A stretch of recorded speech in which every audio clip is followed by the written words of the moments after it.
So, Breezy Racer, I'm going to talk about my YouTube. Obviously, no one's actually been asking, but I'm going to explain. Right, I'll give you why why I've been doing this. Alright, enough yapping. Right, so, of course, it was the beginning of the year. No, sorry. It's 2024, right? Now, I've been thinking about this. I'm not gonna lie, I have been thinking about it, making this as a thing. But I was like, nah, it's not really gonna be the best idea. So I kind of decided, oh, leave it. Which I will say I do regret. I should have done it in 2024. But moving on. So it's 2025, January. There has been something going on through to January to June. June of 2025. Stuff has been going on. It's to do with something and a person, which I'm not gonna say or explain any sort of reasons on what.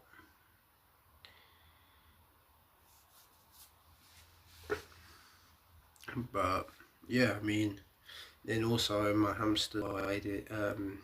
It's actually coming up to 1 year since she's died, April 10th.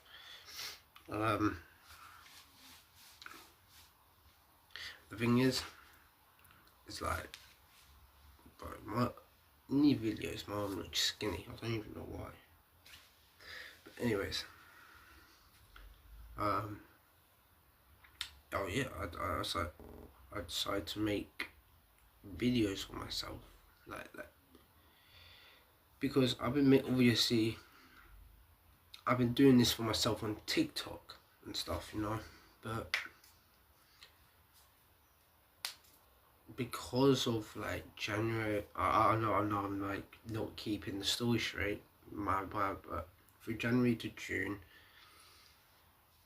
I won't say it's the worst part of my life. I do regret it.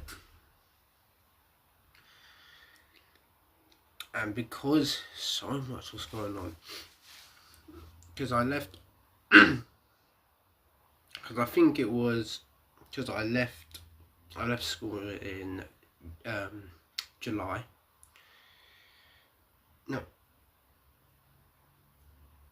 No, I left in June. So I keep thinking it's July, June. No, so it'll be June. The very beginning, I left. I'm pretty sure I do have the date somewhere on my phone, but I can't check because I'm streaming on the phone I'm using. If I was streaming on this phone, then maybe I could check. I was like, you know what, things ain't going my way that year, so I was like, screw it. This year, well, if it was 2025, I'll be saying this year, focusing on YouTube. So I've been focused. I wouldn't say I've been posting daily, don't get me wrong, I've been posting here, there, but I tried my best. Now, I made a video, I believe it was August I made it, or September, no, I think it was August, like late August. Let me check, I could check this one because it'll be on my YouTube channel. I remember it's called Breezy in the Woods or something, if I'm correct. No, that's live. What? Yeah. Yeah, 8 months ago, Breezy's Woods.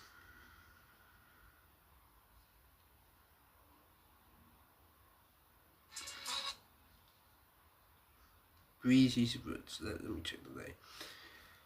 Sorry, it was July. Sorry, my bad. So what did I post in August? Moving on. Alright, so it was July, and I was making the video, you know. I was like, I have so much free time because I'm not even in school. I should be, obviously I wanted to say I'm back, but then when I did wanted to come back, I only posted like 3 videos. Let me check again. Maybe even, it could be less, who knows, but I know I don't. So when I said Breezy's Woods, I put 1, 2, 3, 4, 5. I made 5 videos within that. But I made Breezy's Woods, and then a month later, so I don't really know what I've done there. I said I'll post every day, and then I kind of forgot. And then September came along. I didn't want to post because I was going to be starting a new school, you know. I kind of didn't want to. I just wanted to spend my last just chilling, probably stressing about the fact that I thought there was going to be a bunch of chavs, about the fact that there's going to be a bunch of ignorant people and stuff like that. But no. But instead, for a little bit, I had like 2 weeks off because of issues, so that's kind of good. And then yeah, I've been talking to a few people there, don't get me wrong. And October. Now I will mention this because this has nothing to do, because I want to talk about my YouTube, and I'm going to explain why I haven't been why do I keep posting, why do I keep not posting, and then my YouTube will come.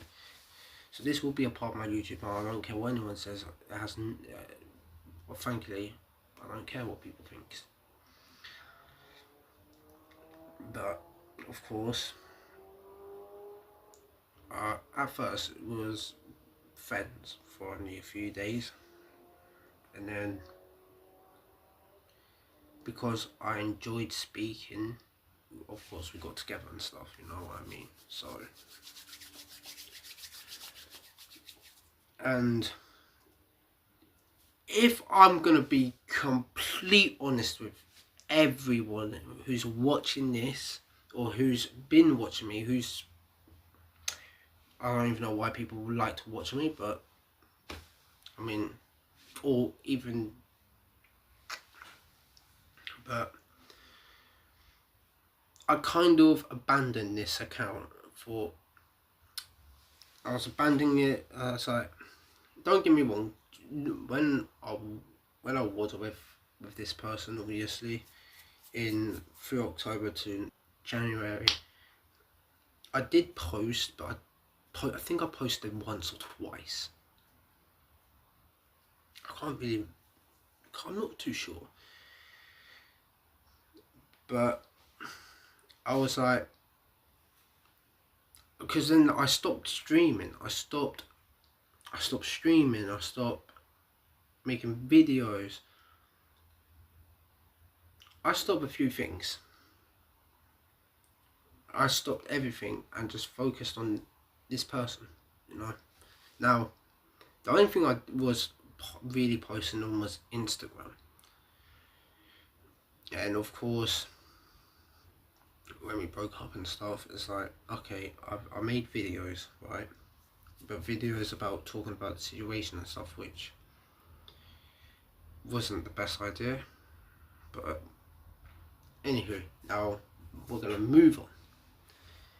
And now I've been thinking, I've got 2 weeks off. I'm slowly getting better. Since I have nothing better to do with my life,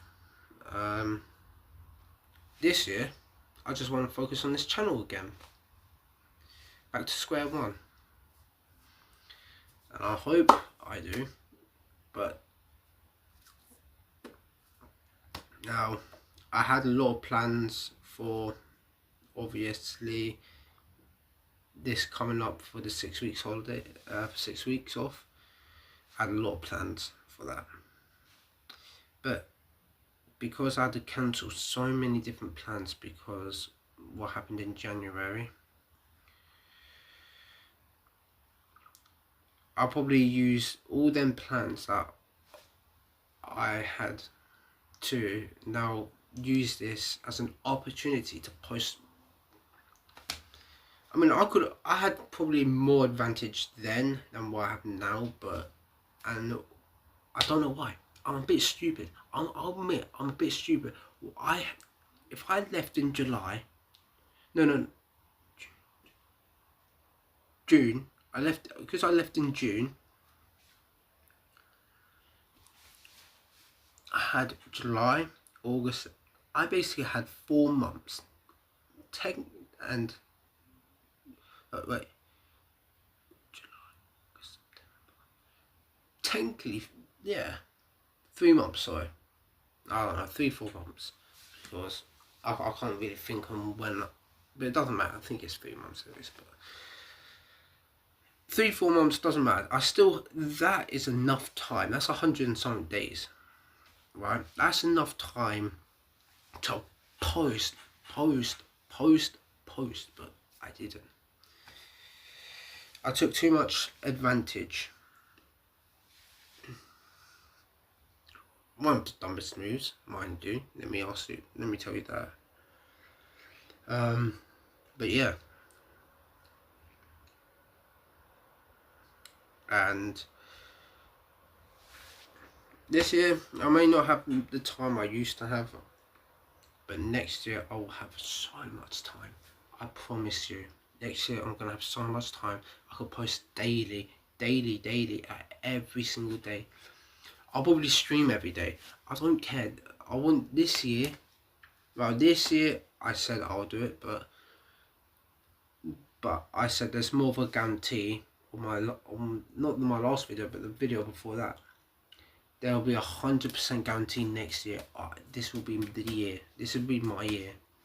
Not year of it's going to be successful, but this 2027 will be my year in the sense of I'm gonna post daily, regardless. Put in so much effort, stream. I do, and I even have a future for like 2020, for like 2029, 2030. You know, probably 2028. But I have a vision, right? I have a vision, but that's in many years' time, so we do not have to talk about that. But you'll see.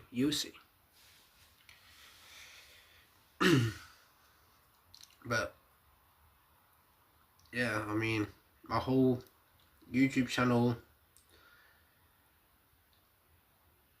was mainly to be distracted from something, from about a person. Obviously, I'm not going to say what it was actually about. Only some people will mention. Only some people know, but I can't tell this because there's many different reasons, but I don't care about it. I don't really care, to be honest. I don't really care about that. But that's what I'm saying.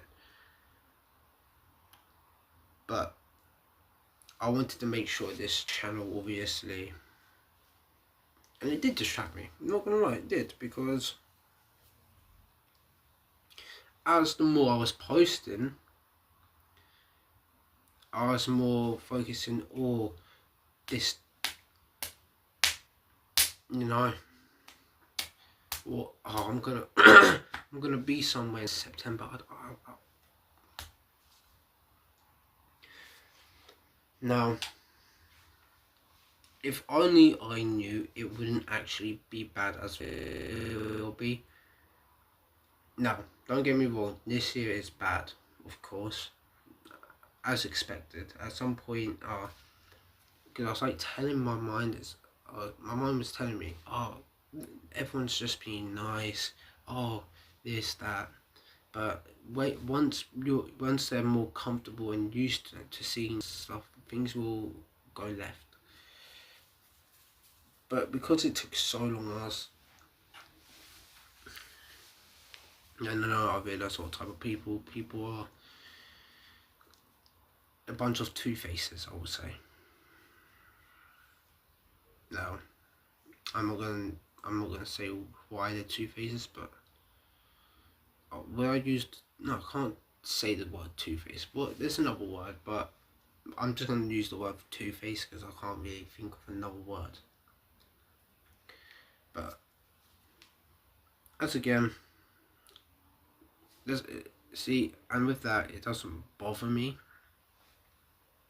because they don't know. They think they know me, but they don't.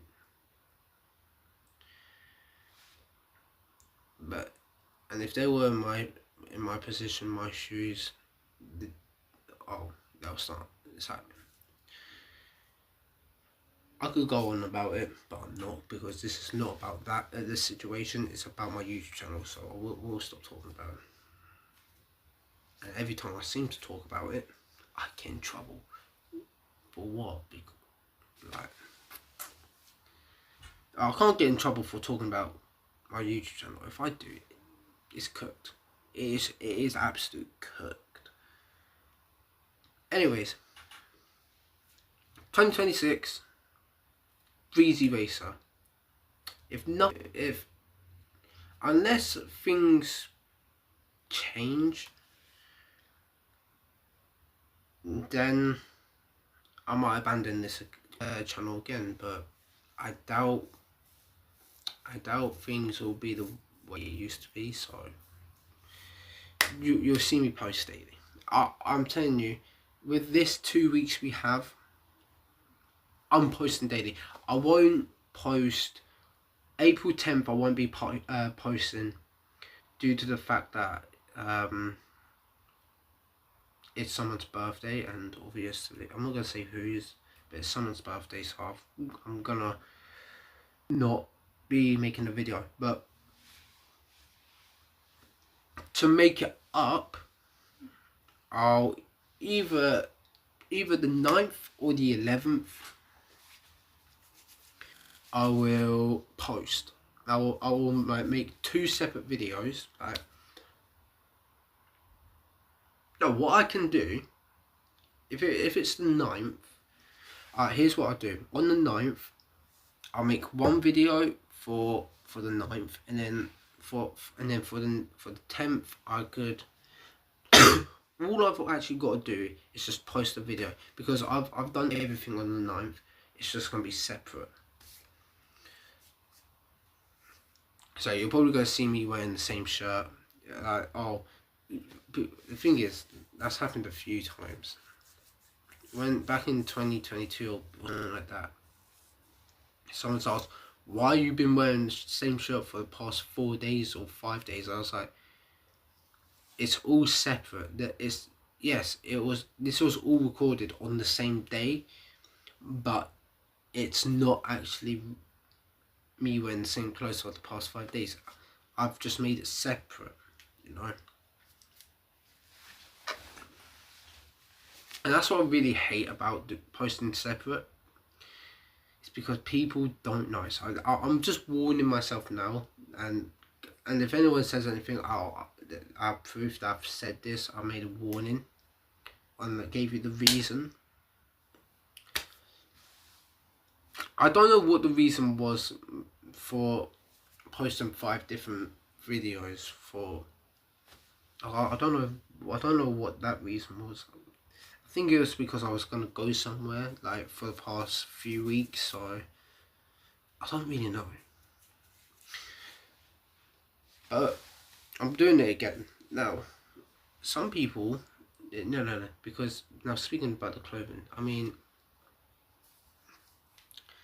I have been asked this question by someone in the school I go to now. I won't say now like I'm new, but the school I go to,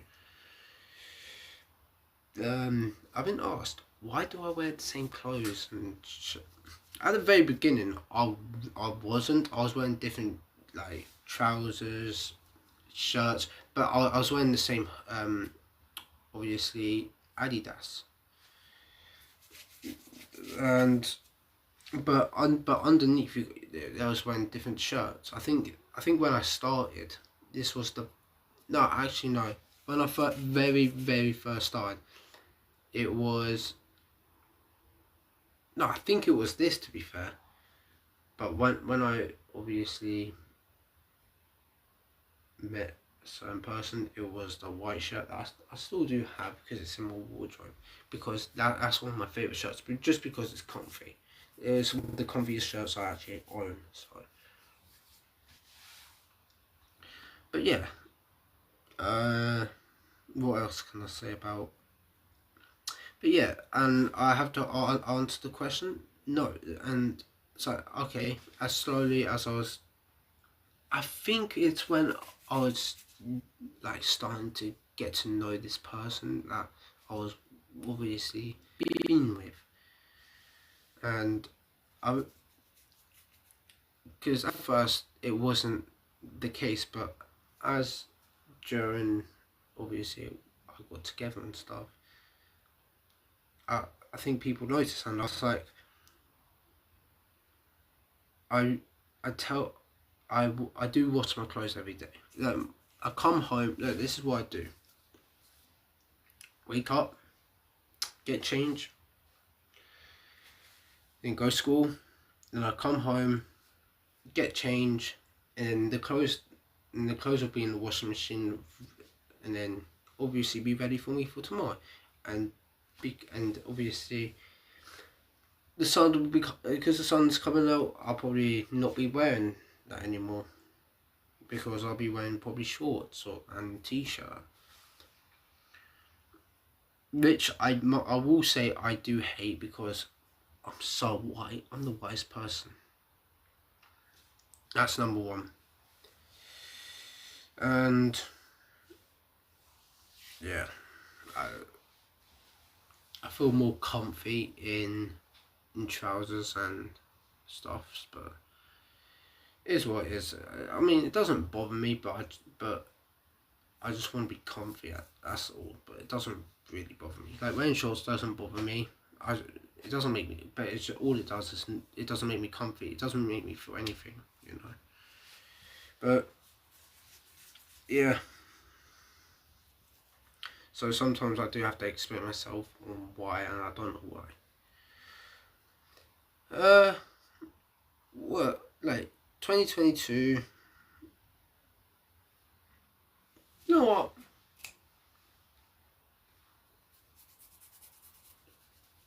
Actually, no. I don't really want to.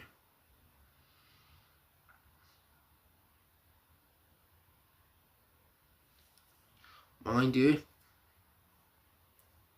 I've still got. Let me show you. Let me show you. Oh, my leg.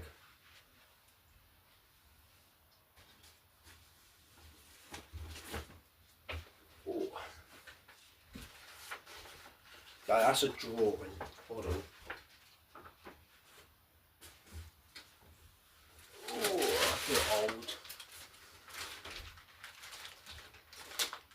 I don't normally feel old, but when.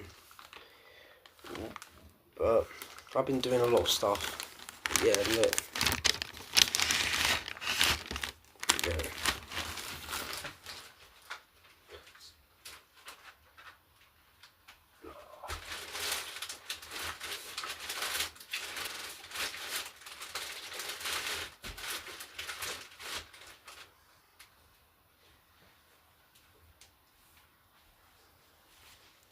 But yeah, I still got the stuff for. Well, it was all ready for since. I think it was since October since I've been ready for it. No, sorry, not November. Doesn't matter, but I'll keep that there just in case things change, but doubt it. But there's a lot of good stuff.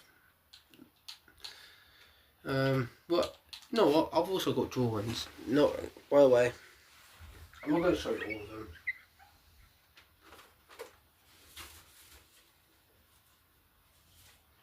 Oh no. Oh dear.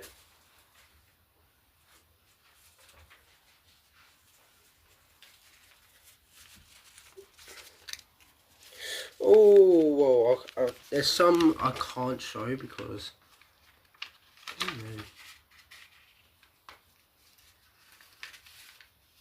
I hope you didn't see that, but...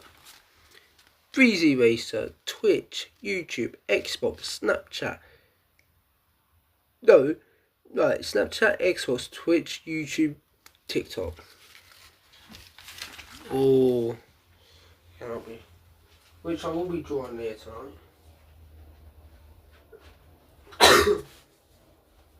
Whoa.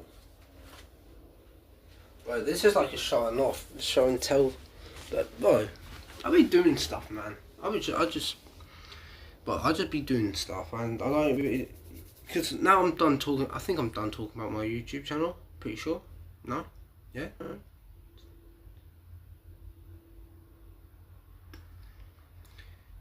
But we enjoy. I enjoyed.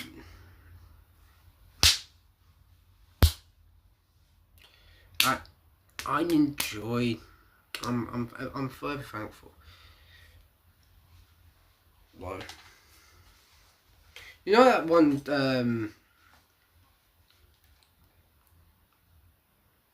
but yeah, I feel like 2025 and 2026 has said a lot. Yeah, like January 2025, especially especially this year, but also 2025, like July as well. It was, bro, as much as it's cringe how Tom Holland, something like that. I said, well, if you don't have my number or anything, and don't know me well enough, or some sort of, and it's like, oh, if you have a problem with me, text me, but if you don't have my number, don't bother complaining. Something like that. I don't remember the exact phrase because, like, oddly enough, I don't care, but as much as it's cringe and stuff, but it is the biggest facts I've actually heard. Let's play WWE, you know what I mean?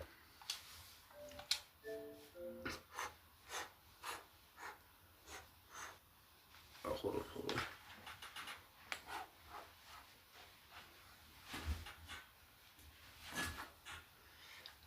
But I'm not even using knuckles. I just want that. Undertaker's about so much more than just Undertaker's WrestleMania win. Yeah, fair enough. It's also about respect. Or disrespect in the case of Paul. Weeks, Punk has been terrorizing Undertaker, taking shots at the memory and legacy of Taker's friends and career.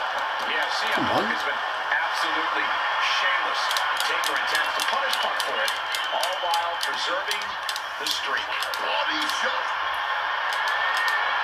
Clothesline now. No. 360 dumps them to the outside.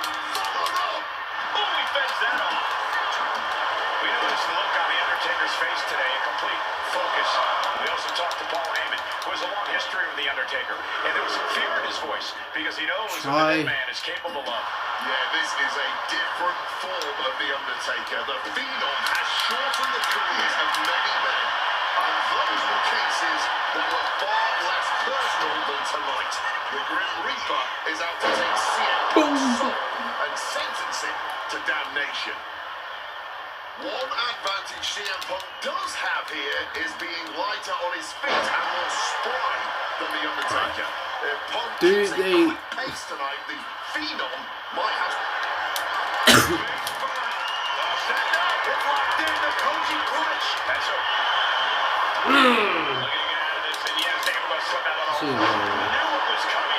Time to turn the pace. Oh.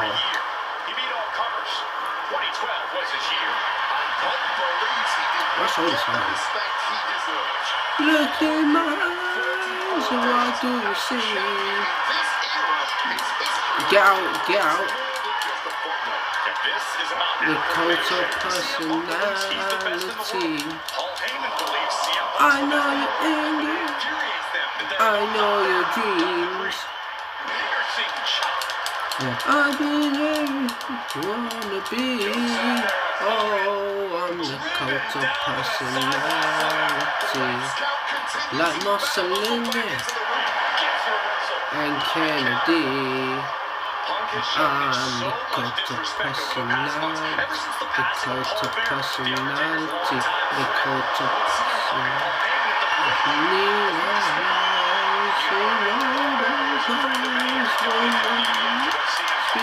The reflection light.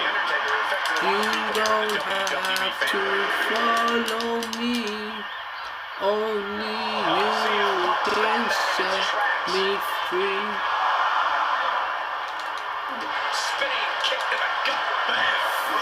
Wait. CM Punk heading to the top, taking flight through the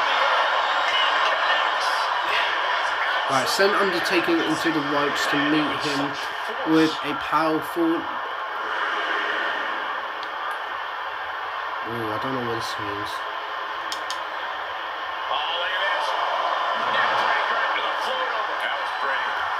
I just did another quest without even realising. And he gets delivered back into the ring.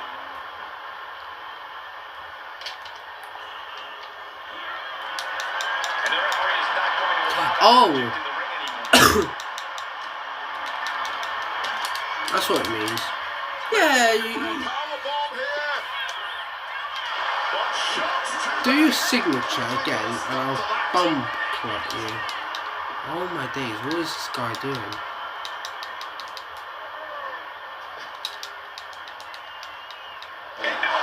Yeah, I think that's what it means. Take this fight back up. Oh, hell no. Why? Yeah, fair enough. Passing in the corner, thinking of the next move. Only you can set you Pressing the free. advantage against the dead man. One step ahead there. Yeah. Opportunity now for Mate, all you gotta do is... This ain't Royal Rumble, it should not be this... Vitality. Kneecap goes right in the Bro, face to hold the you're actually struggling like it's the Royal... Now we're just doing this punch back. All because you can't eliminate the Undertaker. No, it's not even eliminating the Undertaker, you just can't get the Undertaker out the way. The fight is on, and it's furious. Exhaustion setting in, and neither one of them is letting up. Still kicked to the midsection. Yeah, let's bomb out this. Only you can set you free. Taking flight. However much you think that hurt, I promise you it was way worse. Flying ringside with pinpoint accuracy. And Punk has made it clear that he doesn't care about anyone's legacy except his own. He can punch his ticket to the WWE Hall of Fame if he beats Undertaker tonight. This streak is what our friend JBL would call the Holy Grail. Becoming the 1 in 20 and 1 will make CM Punk gotta find a way back to the ring immediately. From the top, Sandal connects. He is looking to do some serious harm. Once again, Punk taking things outside. Why have I got a weapon? How on earth do I have a weapon? How has this weapon even got out? Nah, if the Undertaker's doing something mad, if that's the case. He's cheating. Emotions are running through Undertaker's veins. His interest is more in punishing CM Punk than it is winning this match. And that's exactly where Punk wants Undertaker. He wants the presence of Heyman and that sacred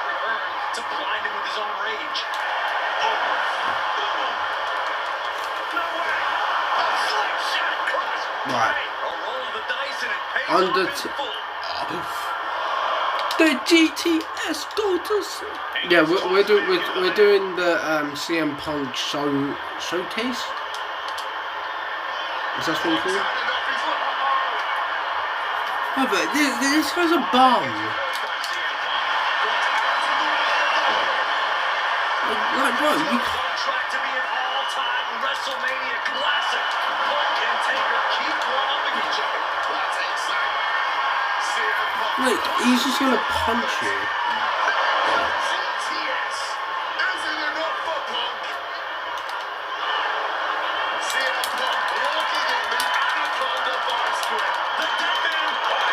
To force a break. A prime Hey, example of you're- why you need to know where you are at all times. You want to both standing in the ring. See if we can get a submission. I've got to be standing. Oh, right. Go on, Taker. I've got. Undertaker needs to end this assault off at the pass. The Phenom struggling to keep up with CM Punk. Turning the tables. Momentum going back to Undertaker's corner. Undertaker Gary, was man. tested and was finally able to get some offense of his own. Any more blows to the head like that, the ref might have to stop this match. Yeah, Cole, or we might even see this one end in a knockout. I can't look at my manager. That's my man. That's my advocate. No. What actually? No, he wasn't even an advocate, man. I think he was just. I think he was a Paul Heyman guy. I think.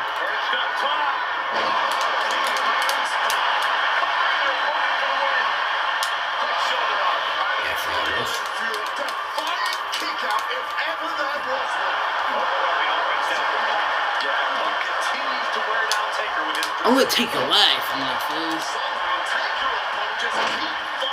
Why did I do? Now I hope he just does like some sort of finisher on me, so I can reverse it. No, not finisher, signature, so I can reverse it. I don't think you could reverse it or finisher. Like you can with someone, but.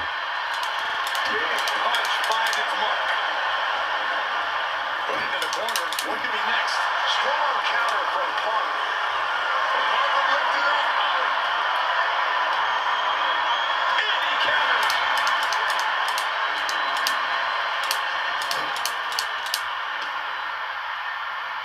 And he was ready for Undertaker.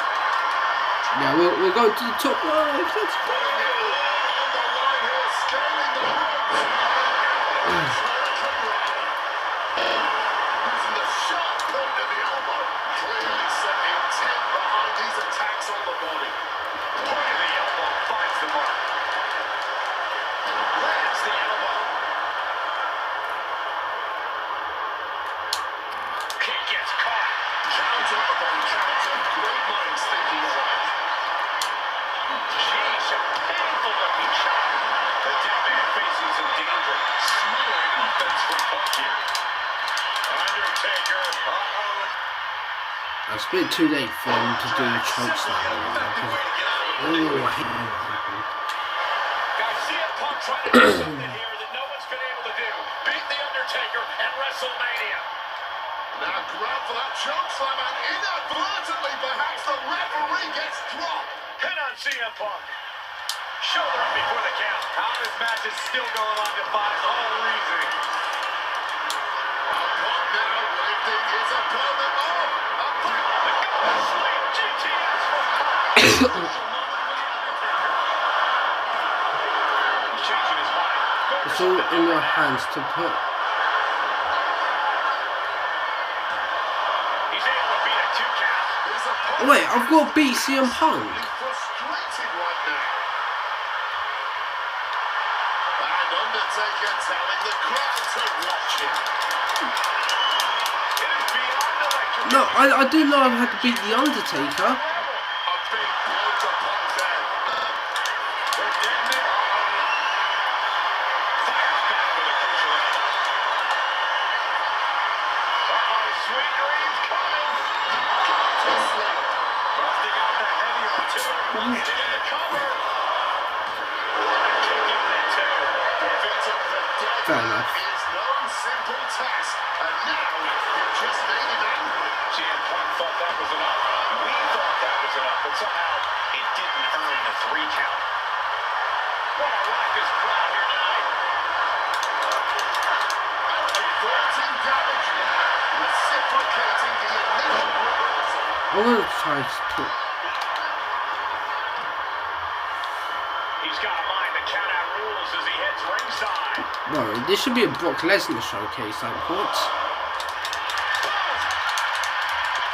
But all I've got to do is beat the Undertaker.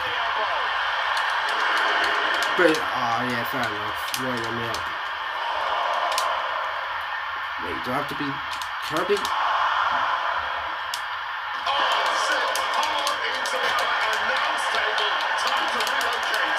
Yeah, close to our announce table. We can see a count out here. The crowd is fired up.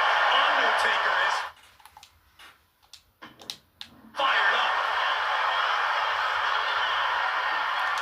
And finally recognizes the count, gets back into the ring. Undertaker did this. Oh my days. What? Simple just too sweet. Gets out of dodge. Calf kick on the money.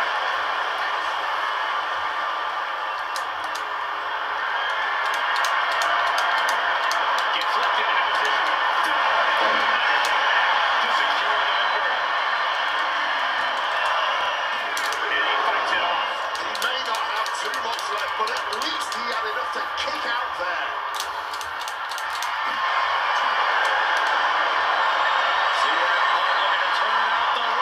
GTS! One for the taking. Cover. We have a cover. 2. He's done it. CM Punk has defeated The Undertaker at WrestleMania. The streak is the winner of this match. I'm still in shock. The streak is dead and buried. CM Punk has beaten the Phenom. Feel the energy in this arena. The mix of disbelief, elation, and gratitude for the gift of getting to witness this moment.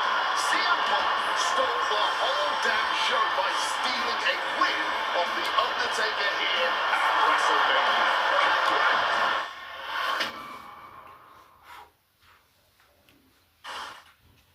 Getting that one back feels really good. Plus, look at what chaos it would have caused across WWE. A win-win. The thing about that Undertaker loss is I shouldn't have even been in that match to begin with. I wouldn't have been trying to end the streak if I wasn't forced into a number 1 contender. Oh, we're at Raw. What match could this be? I mean, anything can happen at Raw. Loyalty. Loyalty. No, hustle, loyalty, respect. Over 17,000 W.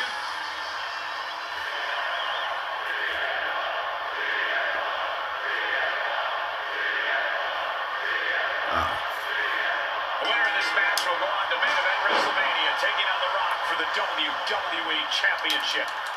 Imagine what's going on in the mind of Cena and Punk right now. They have to know how big this match is.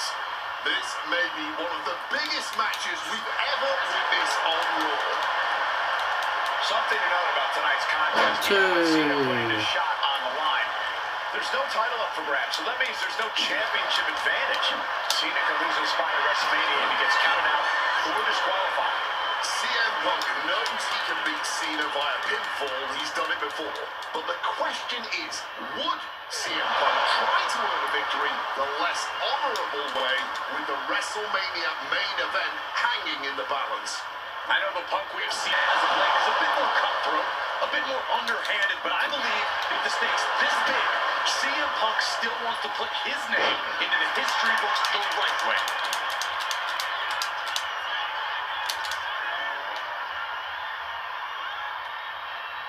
Saw what was coming and turned it into a backbreaker of their own.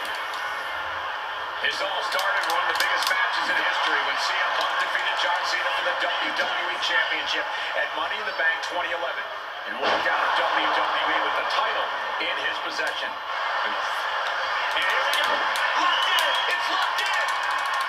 And slipped underneath, and just like that, he's out of the hold.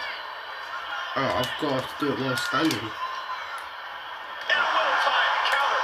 Momentum going back to Punk's corner. Maybe Punk's found a new source of aggression to battle back with. No. And CM Punk's maintaining the No. advantage now. Punk is letting Cena face first. Stepped up. It's locked in. The coaching. Fighting to get out of it. Yes, he makes an escape. Counter by CM Punk. Face first. Stepped up. The Koji Club. I want to take this more. Counter to the submission. Snaps the leg across the head.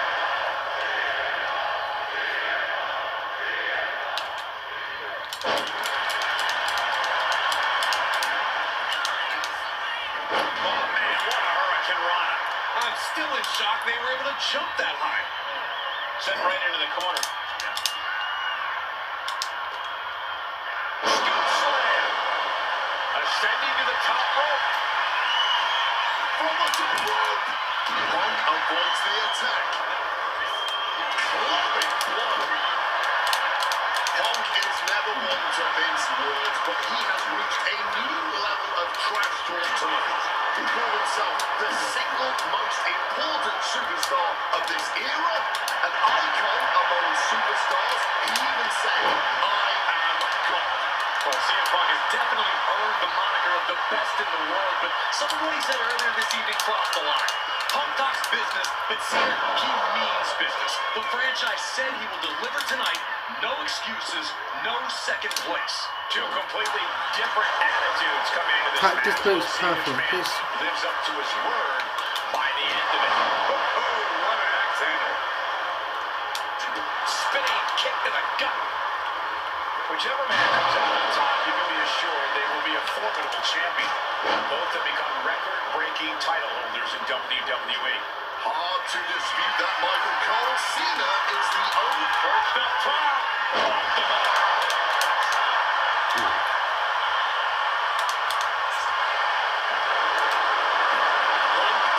his opponent with attacks. Uribardi into the Anaconda. He makes the choice to abandon the hold. He's going up. Incoming. Using all their body weight. An uninterrupted surge against Cena here. He's trying, but Cena just can't. come on. Attempting high-risk move after high-risk move at a breakneck pace. Every time I'm sending them out, they always send me out instead. Yeah, Right? but needs to be They aware of always the see the referee's killing count. now.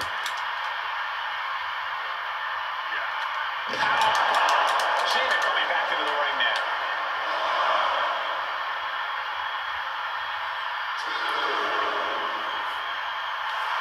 And Cena is firing up the crowd here.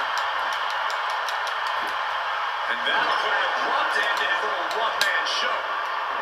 Launched right out of the ring. Whoa, look out. Heat-seeking missile right on Keep the target. And just as destructive.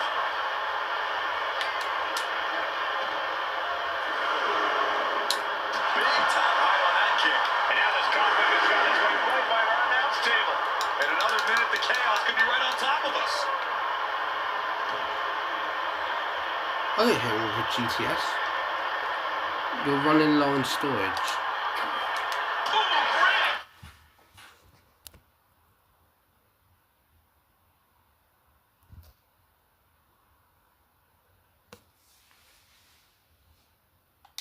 Dissipation. A string of counters. So what? As soon as Johnson's moving,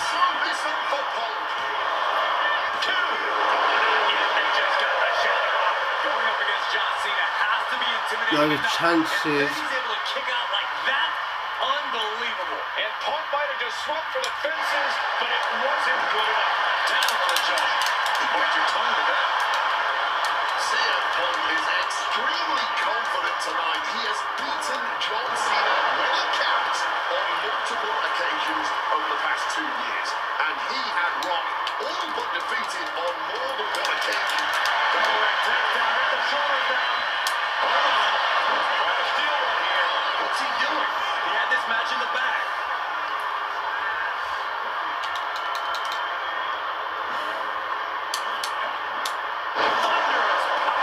Overwhelming offense now from Punk. Punk's hard-hitting offense has high-stakes matchup. Punk kicked to the midsection. Guys, is Punk really going to go for a final driver? Oh my God, landing flush on the crown of the head there was John Cena. Hello? And now the cover. And a kick out by Cena. Punk doesn't know what to think. WrestleMania main event opportunity for the WWE Championship hanging in the balance. Cover again by Punk and another kick out by John Cena. And again Cena has to kick out. And now Punk getting frustrated. Yeah, just bobbling over in this kind of match. You're up against John Cena with a huge prize hanging in the balance.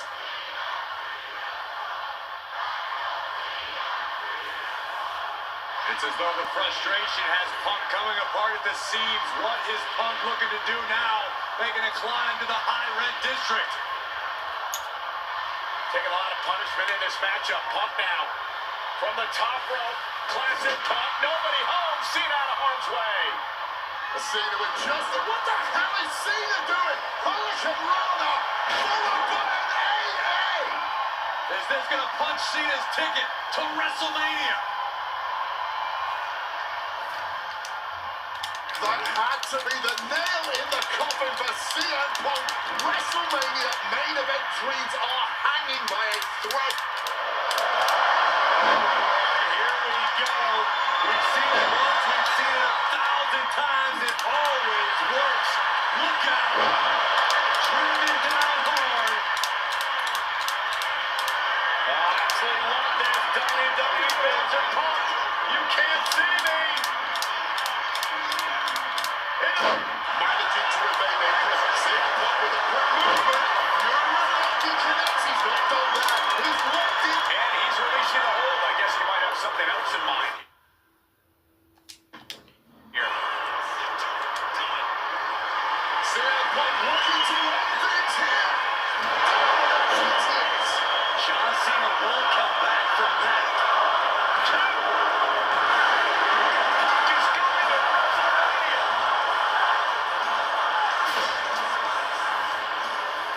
The winner of this match,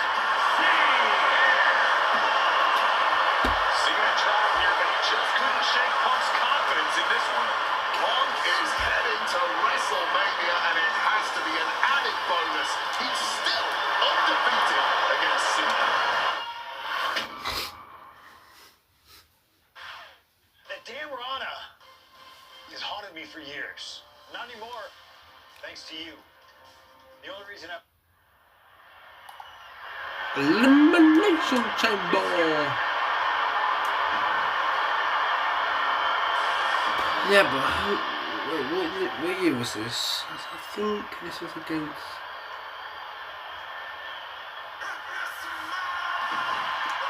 Was it the Rock? I thought it was Chris Jericho who was against. Oh, for the spin belt. Yeah, because I think. Oh, didn't the Rock win this? No? The Rock won that. Oh no, I think.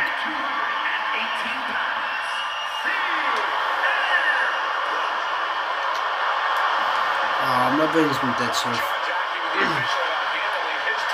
actually like that channel. I've never hated it.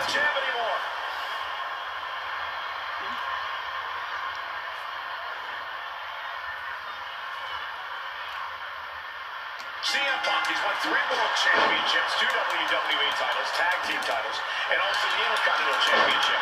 He's a 2-time Money in the Bank winner. 2-time Superstar of the Year. The Rock, he's a 7-time WWE champion. Yeah, get this bum out of here. 5-time Tag Team champion, and the winner of the 2000 Royal Rumble. Tonight, they collide. Rock defeated Punk in the WWE Championship back in the Royal Rumble. Now these men are in a high-pressure situation. Remember, the winner of this match is going to main event WrestleMania as the WWE Champion against John Cena. That is what this is all about.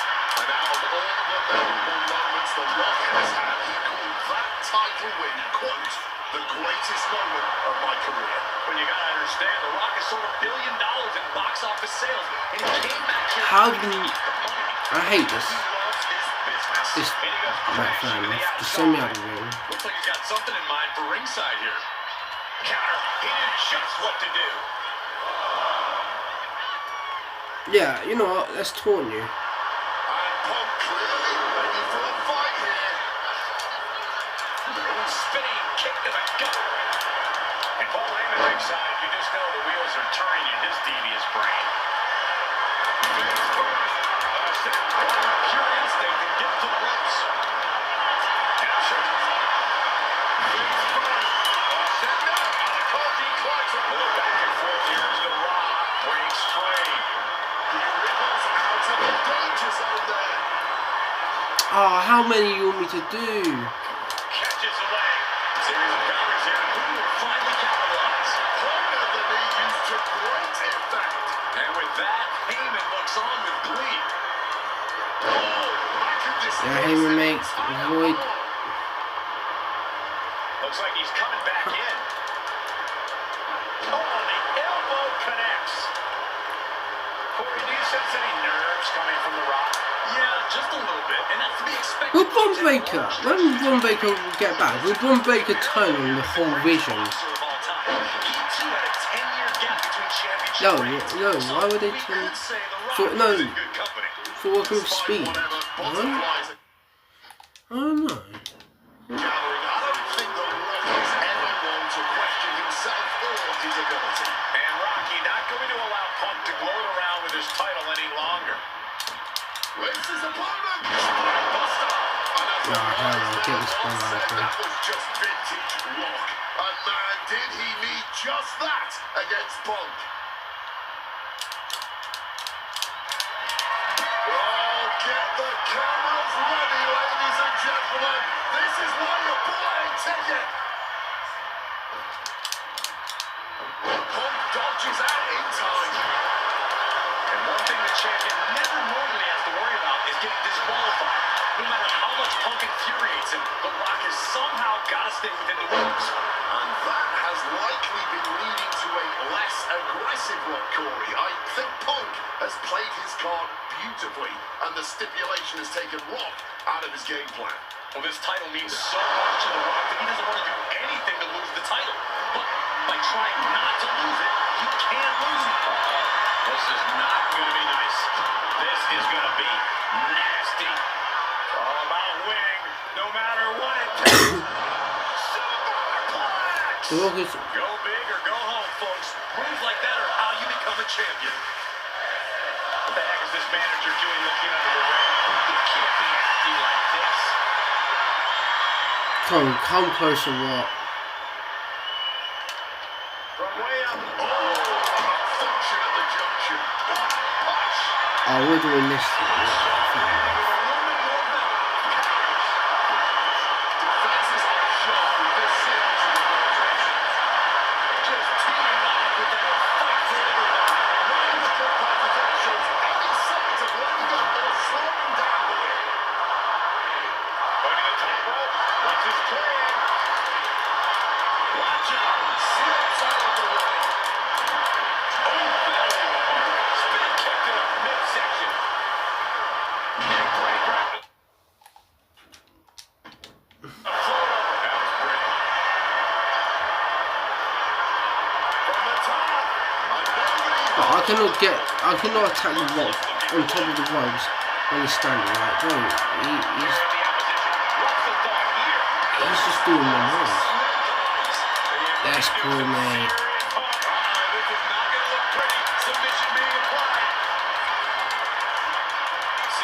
Just don't know, this is going to do nothing. No, because if he gets up, it's not going to... There we go. Go, get up. That'd be bad. See, he just moves. It's like, I swear, when you try to do something, it doesn't want... The game doesn't want you to. Once you... Alright, Paul, watch this. I'm sick of bums like him.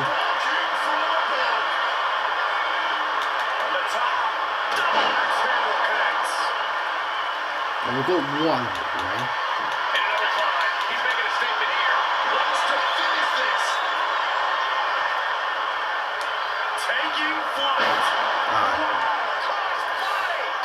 Diaz one more time and landing with incredible. Face first. Set up. It's locked in. The Koji clutch. Needs to escape and does. Gets free. Anywhere. Look, so outside the rope. You could just say outside the ropes. That's great. Into the head.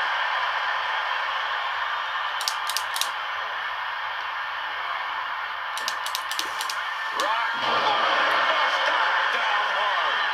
As always, The Rock showing up and showing out. The Rock goes flying to the outside.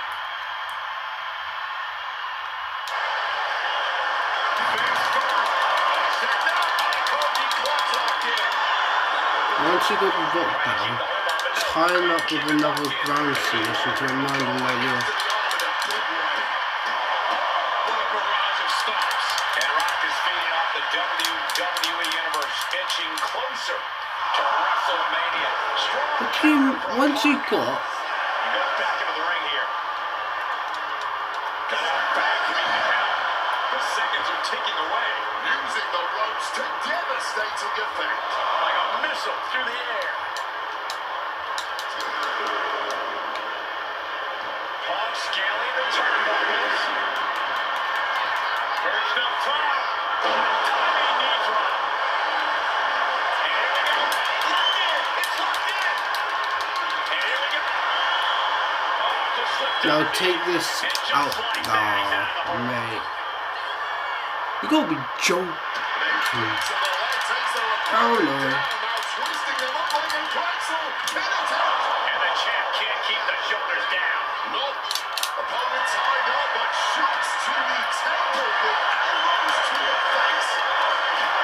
Such incredible top tier talent. Both of these superstars believe they are the WWE champion. Well, CM Punk isn't waiting. Stealing the gold doesn't make you a champion. Let me finish, Michael Cole. No need to get your... Yeah, okay, I see what you're And doing. the balance here.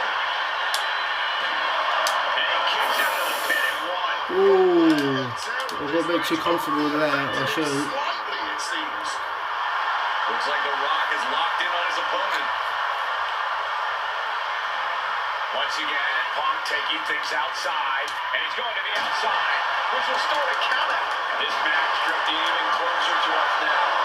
I'm sure we'll be okay, but I'm starting to worry about our announce table. The Rock's still a WWE champion. And it remains important to remember, Punk's been a guy who had a 434-day reign as champion. Rock has not been in the ring a ton Wait. over the...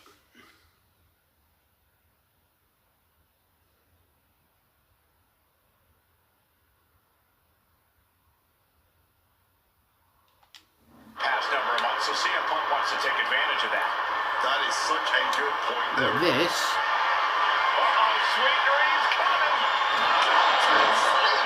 Could that be enough to gain the title? Makes the cover! No, he beats the count! I thought we were about to crown a new champ, but I guess not. Punk took his best shot, gave him everything he had, but just couldn't get the pin. Title in hand and perhaps looking for a target. Headed out of the ring, but the count is looming, and he comes in under the ropes now. The official stepped in and put an end to that real quick. And this right here, this is what we expect when the best of the world goes toe-to-toe with the group. No. This capacity crowd on their feet. All eyes on the action. All eyes on two of the greatest to ever do it. Putting on an absolute classic. Oh, that punch.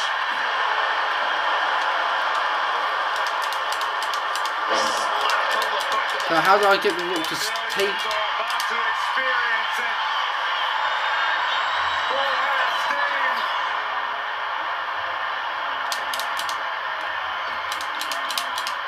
and he's able to avoid that offense. And he turned it around. Kick finds the mark.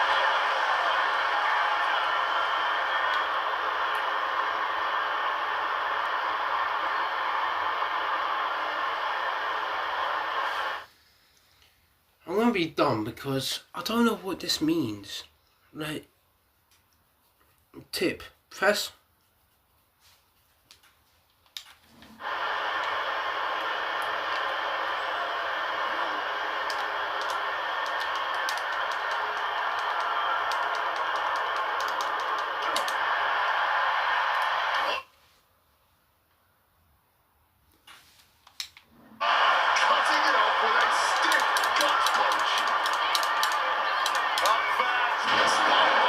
And every time I seem to do that,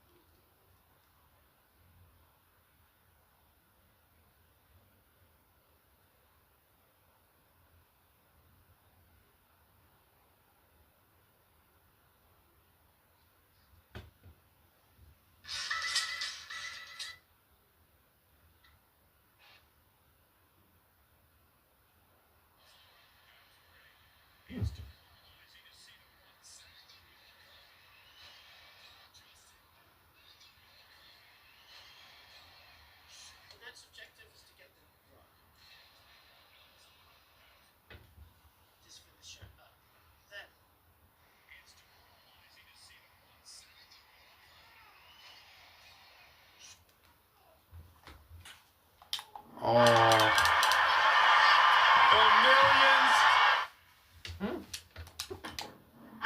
millions are prepared to experience. Punk avoids the attack. All eyes focused on this absolute war. In this business, it truly does not get more masterful than this. I'm not getting it. Fights out of it with the elbow to the gut.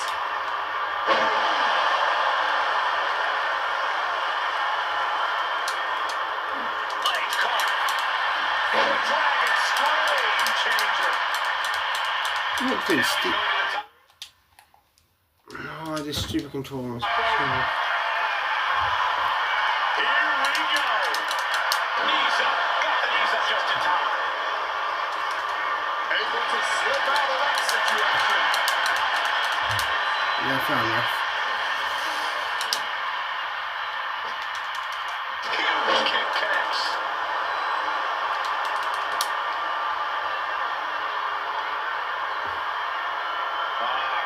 Crank in the head. And did you hear the impact of that? Spinning kick to the gut. Cheap shot right above the eye.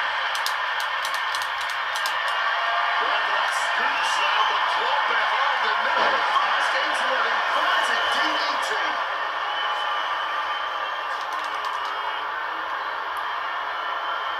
He's looking to take things to the outside now. I'm actually missing something, because why did he get it but I'm not?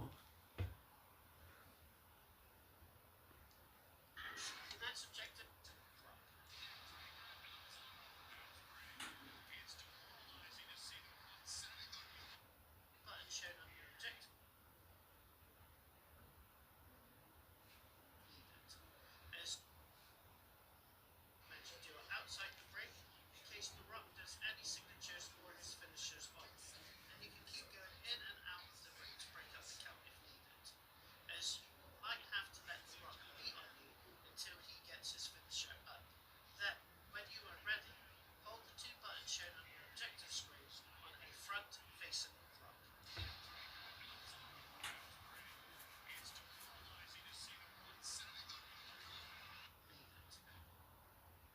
Involves you using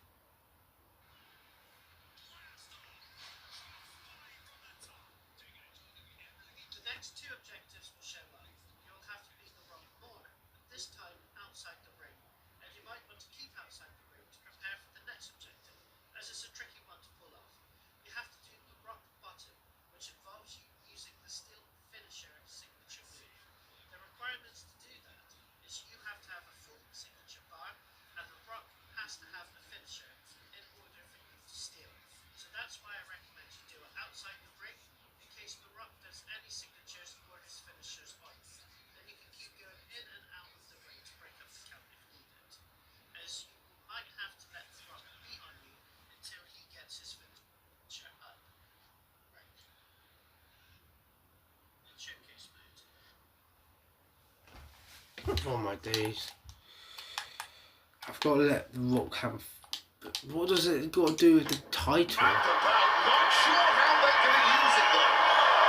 And this one's taken to the outside. Power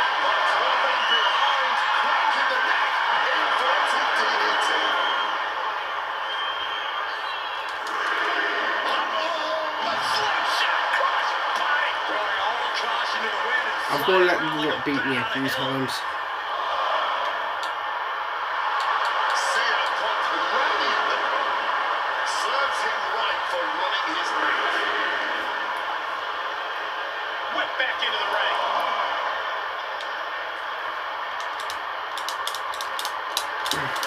This is a situation you want to avoid. Targeting the trachea. What a way to get out of that one.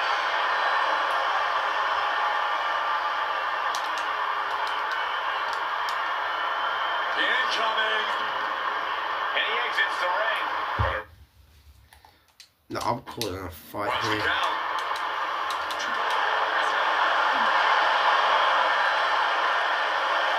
No, he doesn't want to fight in the ring. He knows what he's doing. Oh, clothesline.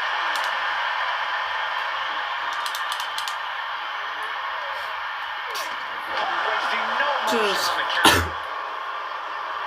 Just fight me outside. He wants to fight me outside earlier. And then the one time Down to the floor. I won't have to. Driven into the barricade. Sliding back in under the ropes here.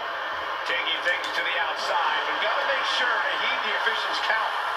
What? Screw it.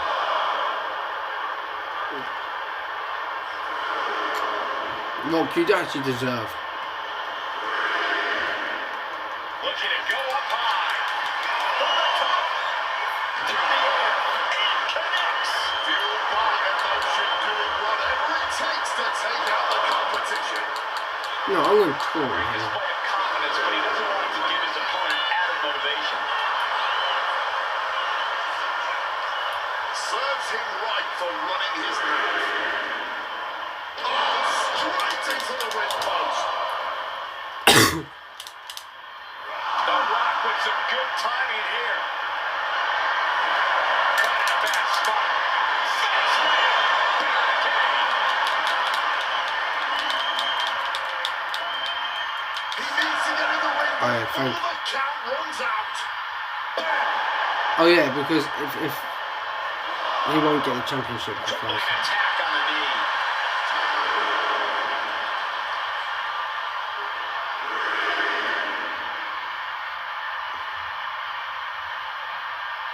Oh! Isolating the arm. Ah, look at this. Just cranking it out. no, but please. Returning back to the ring. A warning and a challenge from The Rock. And he chooses to leave the ring. I don't know if Punk can withstand much more of this. The Rock allowing CM Punk to yet again. The Rock taking down his opponent with ease. Not where you want to be. Because now the Rock in a shot. And there is nothing that can save him here. Submitting is meaningless. Ooh, sent straight into the ring post. Goes under the ropes and into the ring. I'm being up. And this one might be headed ringside. Solid bit of defense on his part there. The Rock got disadvantage. May have just won the title with the champion's move. Cover. No idea what he's planning Now, here. Jabba and Hart, I don't think it's anything these good for him. in the corner.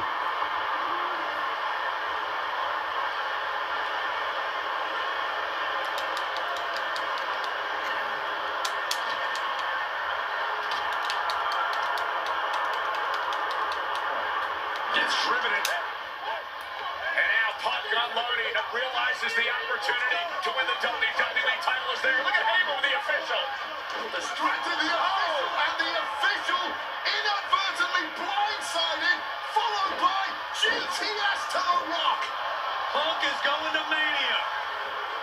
But there's no official, guys.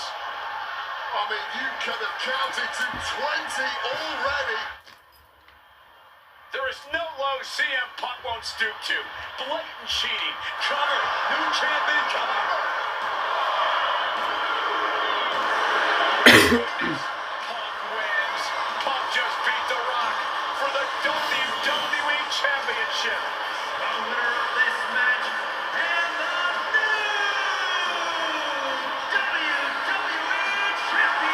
Yeah, I know. You're making this so complicated. I don't know about you, but I got every single fight. I knew what to do. It was just that Pacific one I didn't understand because it said something about the championship. I was like, oh, I assume I need.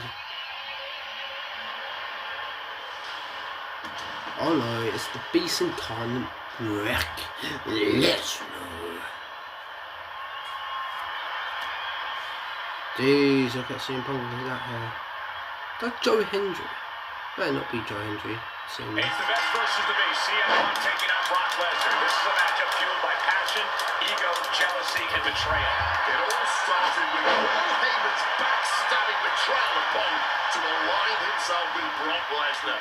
Now Punk wants vengeance. He wants justice to prove CM Punk is still the best in the world, even without Heyman by his side.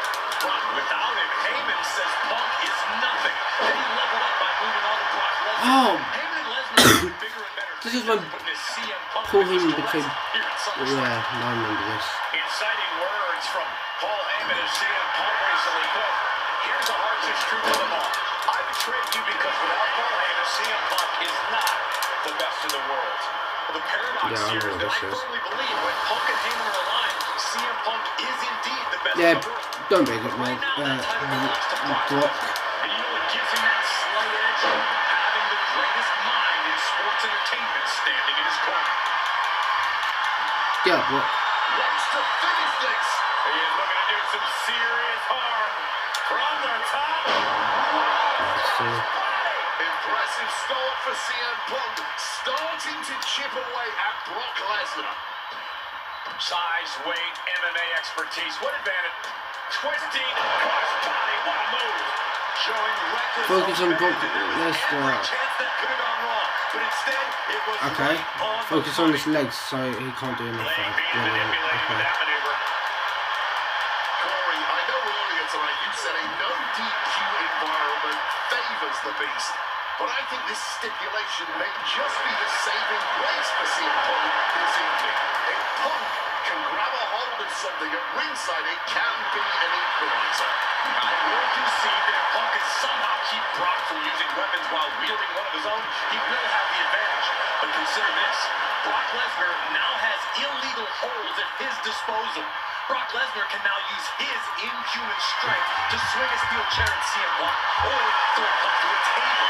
There's nothing more frightening to me than the idea of Brock Lesnar having no limits to his brutality. Lesnar's overwhelmed. Lesnar is overwhelmed. At the moment, Brock has no answer. I forgot this. Determination.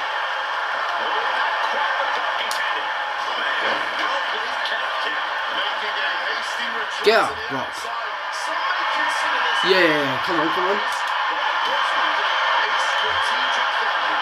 He's realizing there's a We will do only in a bit, so I will have them streamed, so I'll go to.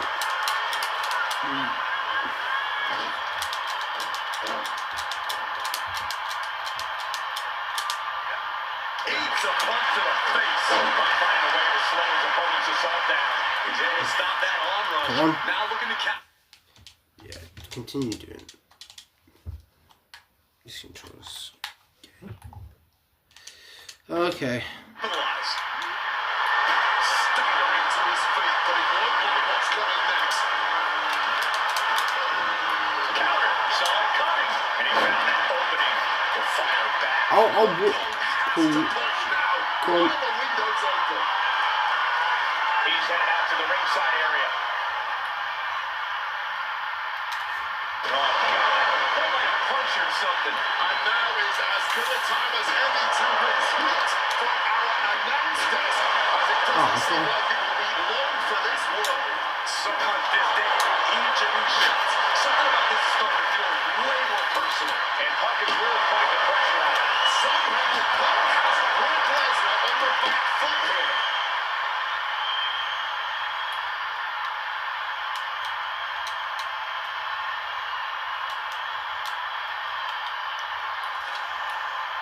Lesnar timed that just right. He's looking banged up here, guys.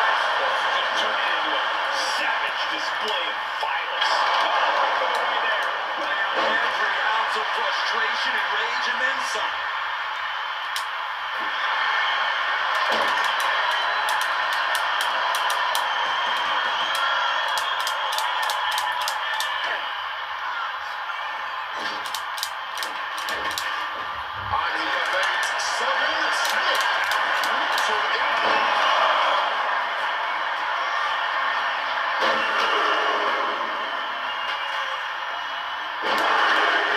Suplex City.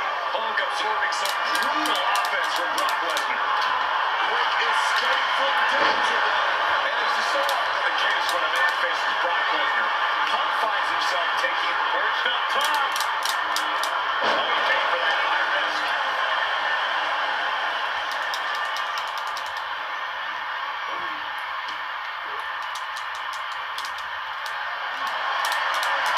Picked up and being carried around now. Come in. He can win it all here. Kick out before the count. You cannot be serious. How? How on earth was that not even a 1 count at this point? Look out! Taking our fight to nowhere. Really thought that was going to work, but now we got a human being we have to scrape off the floor.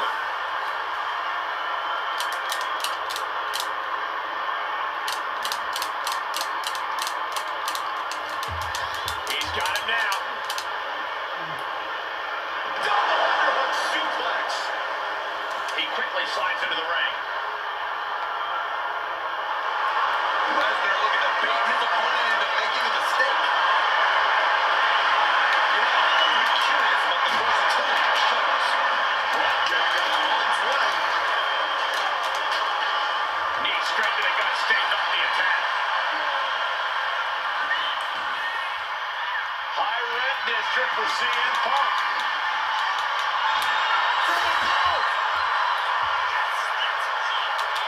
From way up, double axe handle pass.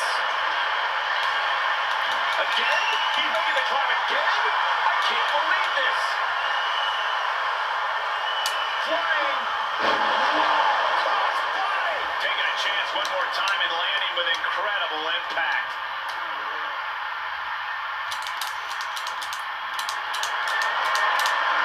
Calculating the next move here.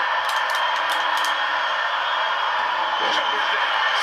What happened? And he only stays down for a 1 count. He may be down, but somehow he's definite. Face first. Step out. It's locked in. Lesnar looking for any opportunity to break this hold. And it looks like one has been found. Dribbling the opponent's head like a basketball.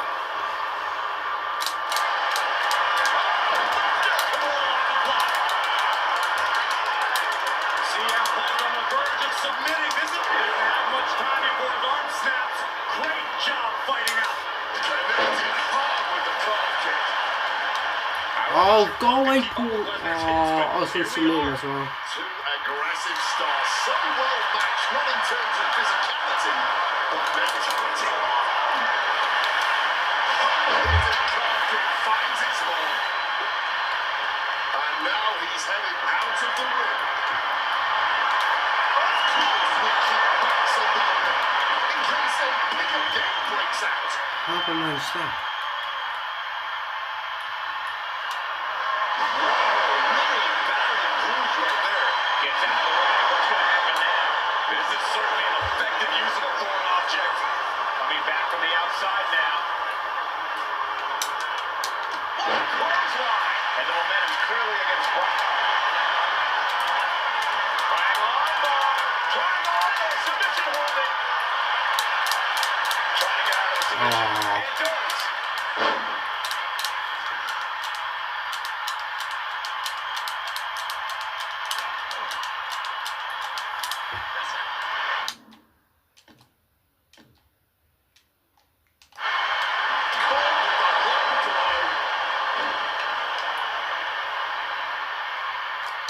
And remember, guys, this is the no disqualification match. Punk looking to put it away. That's how you do it, like, Down man. to I love Lesnar. it. Lesnar's down. Cover by Punk. And Heyman now gets involved. Remember, no disqualification. Well, Heyman's already betrayed Punk once recently. Now he does it again, breaking up a sure victory for CM Punk, and now Punk has lost the plot. Heyman looks like he's about to soil himself. It's about self-preservation for Heyman. Self-preservation is easy when you have the Beast incarnate backing you up. What do we have? But what a counter by Punk. And this is just the worst position Punk can be in. Well, it just goes to show you never turn your back on the Beast incarnate. Hey, Lesnar cinching in the stretch muffler submission. He calls the Brock lock. Oh, the Brock lock from the face. There it is, tapping it. That doesn't, that won't. Winner of this match, Brock Lesnar. What an incredible fight. But in the end, it's Brock Lesnar who came out on top. Beast defeated the best. Without Heyman by his side, tilting the scales, Punk just isn't the same competitor. That's a harsh truth that Brock Lesnar and Heyman just shine a...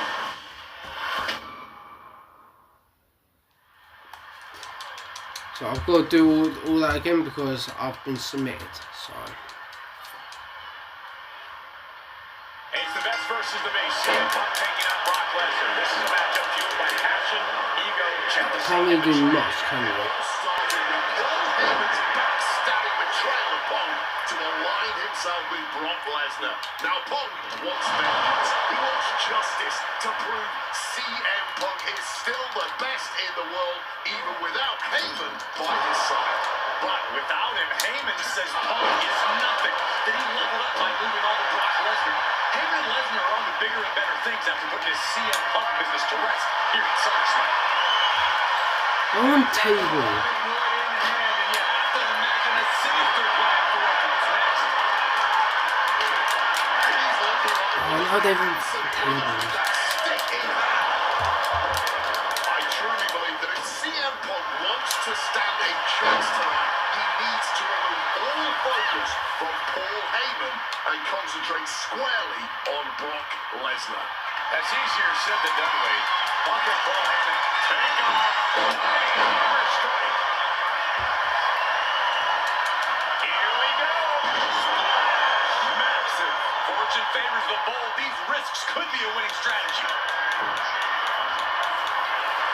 From above. I stink. No. Lift off. Crossbody. Just stink at this amazing game. athleticism being shown here.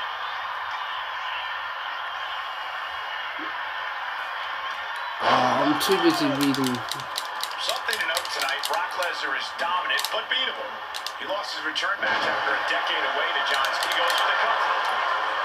Elevates his shoulder ahead of the count. Wow. Taking this to the floor. Punk searching for something beneath the apron. Come on then. What on earth is he planning to do with that shoulder? Oh. Beating down with the shoulder. Straight pummeling him with it. Good reflexes from him there.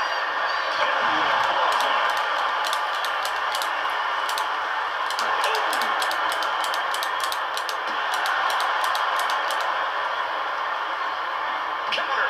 Right when it was needed.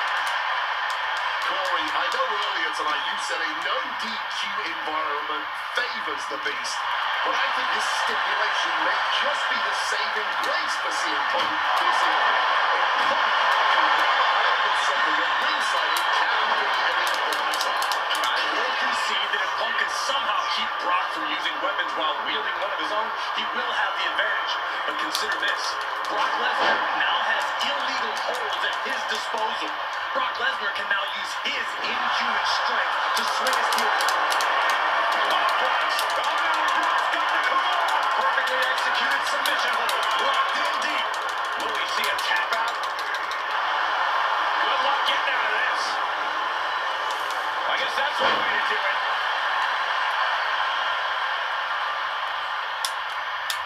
Caught the leg. Reversals, and more reversals. Bam. Well-placed calf kick. The Beast now is being contained. Somehow, Punk has Brock Lesnar on the back foot here. Oh, look at this. Out to the apron. Oh, my goodness. Are you kidding me? On the apron. The hardest part of the ring. He's putting something together. Suplex. I have a feeling we're about to get a front row seat, gentlemen. Oh, my! Oh, my goodness. What a double-handed shot. Suplex City, here we come.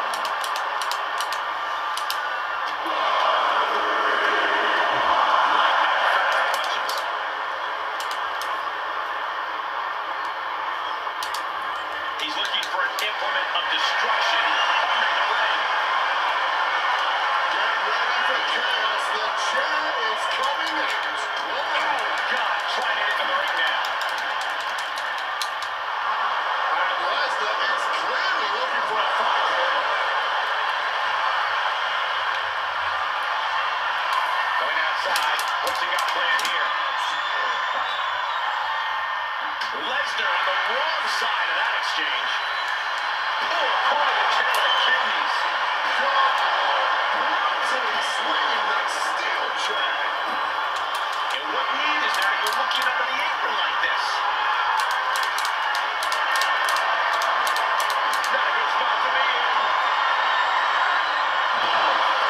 Absolutely Herculean from the power and strength.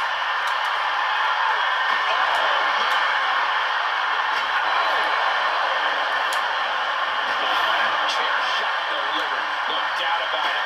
This is just adding extreme insult to injury.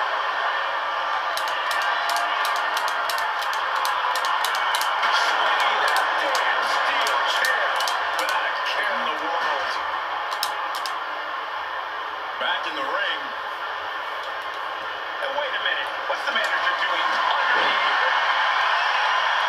Oftentimes, being ringside is just as dangerous as being in the ring. If a manager wants to preemptively protect himself, who are we to judge him? He's able to reverse it. Drop kick from behind. You know what? Thank you, Paul. I'll use this against Brock Lesnar. Busted up after that one. Getting chopped down with the axe handle. I wasn't sure Punk could keep up with Lesnar's hits, but here we are. Two aggressive stars. Some well matched, not in terms of physicality, but mentality. And CM Punk is in control. At the moment, Brock has no answer for Punk's squad. The Beast cinching it in, brought into the corner line. Submission coming back. And he's tapping. No, we're not doing WWE. We're gonna get off. We're gonna get off because I'm not. Bro, he put me in submission. Barely done any damage towards me, but yeah, he still managed to tap me out. Bro, CM Punk is weak as hell, bro. I mean, I wouldn't be surprised. Look at his UFC record.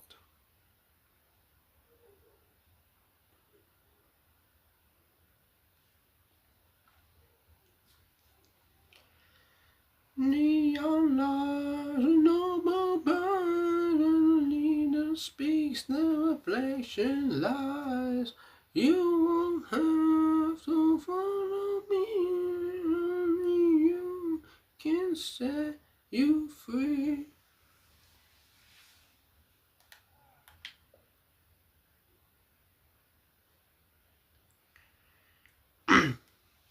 I'm the smiling face on your TV. Oh, I'm the compass.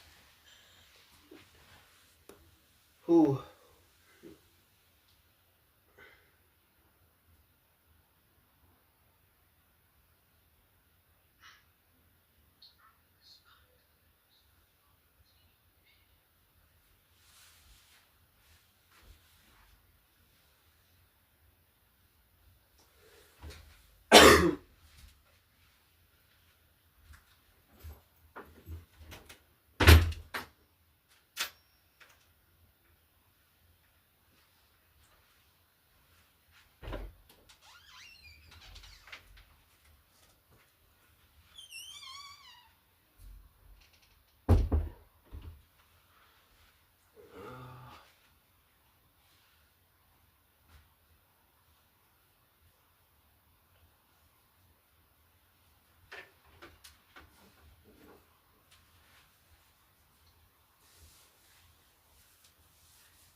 Yeah,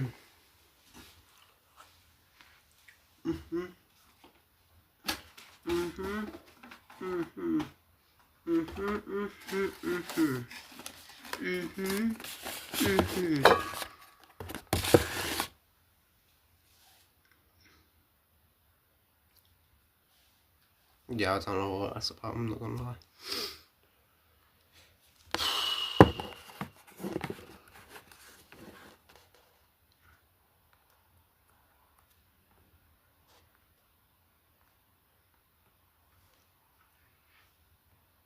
Right. Oh, you're so Not boy. It's my you camera. fucking ass. What? Hey, you apologize. Yeah, I can't yeah. believe it. The, Oh my. Bro, you're fucking pretty, bro. What? I wish you had that stick like that. Yeah, fair enough. You alright? Why is it flashing? Because I can't find the remote to turn it off. Oh, I remember when that happened to me, like when I was like younger. I When? lost my remote and it kept flashing when I was younger. No, when did I ask? I was just putting my opinion in. You didn't have to be rude. Did you? I don't think I was being rude. Yeah, but you fucking were. You. Fair enough. Who are you spinning your eyes at? No, Fucking because I'm awful, streaming, that's you all. see. Stop being a scammer. How am I being a scammer? Fucking with your Temu merch on. Shut up. This ain't Timu.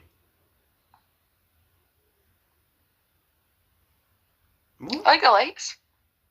They're not lights. What is it then? It's colours. I like the colours. But what if they don't identify as colours? I don't give a fuck. They're colours. But they're not colours. What are they then? They're stuff. They're what? They're stuff. Okay, well I like them then. But they're cars. Whatever they are, I like them. But you can't like them. Yeah, I can. It's not something to like. So they can identify however they want, but I can't like whoever I want. Yeah. Okay, men.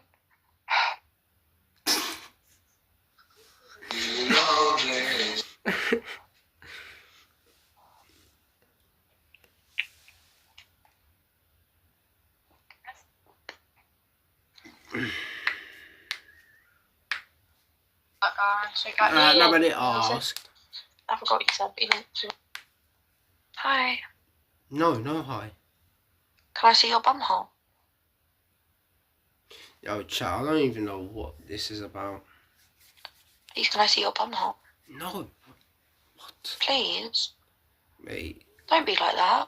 I'm pretty sure you could find other dudes who would happily do that. Don't be like that. Please don't be like that. Nah. Please. Please what? Show me your bum. Bro, you're begging it. I don't know why. Please, I'll rape you. Please. You what? I'll vigorously fist you. I don't even know what life has come to at this point. Yeah, at this point, I wouldn't be surprised that you look like the type of person who would do it. I am. I have done it many times. Many a time. My head is hurting from what I'm just hearing. Barely been on this for 10 minutes and I'm already hearing.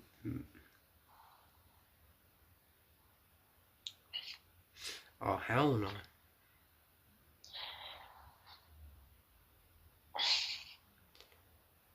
Are you good? Yeah, I'm great, thank you. How are you? No, because you're just on here. How are you?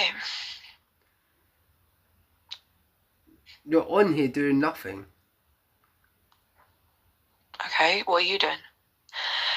Well, I came on this app to talk to people, actually. Am I not talking to you?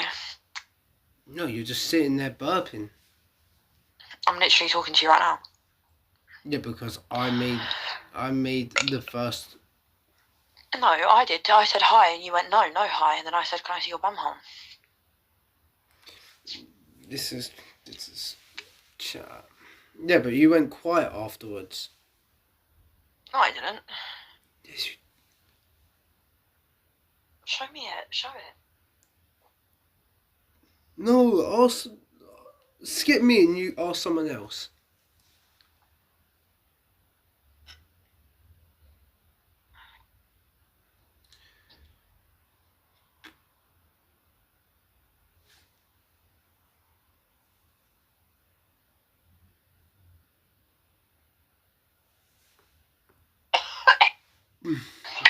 Yeah, What is this quality? well, it's a quality with a broken camera. Oh, it's a Nokia. Can't even. What? Yes, I will not. That's why I don't record on this phone. I record on that one. What?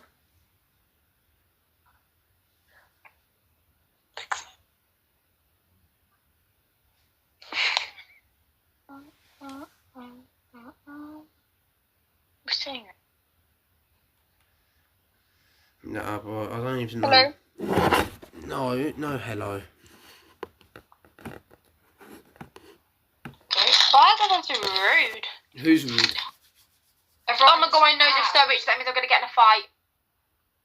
Doesn't that mean you're gonna get lucky or money? No, they're gonna fight. No, it isn't. I've been told. Oh my god, my. Yeah, bro, they're just yapping. Yeah, the phone's gonna fall. The phone's gonna fall. Oh, I just realised. Hello? Hi, baby. Why did you end the phone? Because I got a call. Fuck you. Who did call you? Who called you? Lily. Gee, I'll end the phone on you, bro. I said Lily. When my friends call me, I don't end the phone. Yes, you do. No, I don't. Yes, you do. No, I don't. Why is this guy sitting here listening? Are you okay? Do you have anything better to do? Oh, you got shit lights and you got shit camera. This is giving me epilepsy through the phone.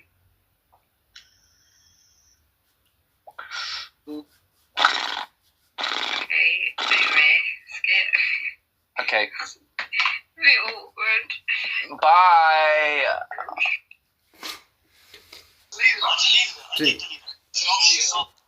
See, the thing is,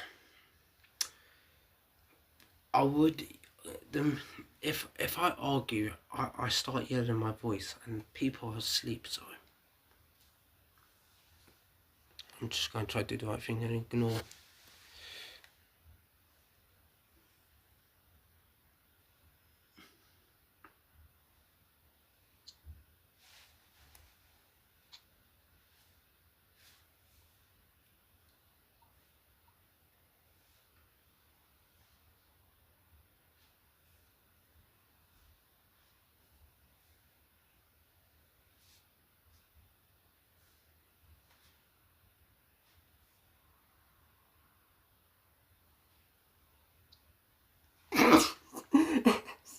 What?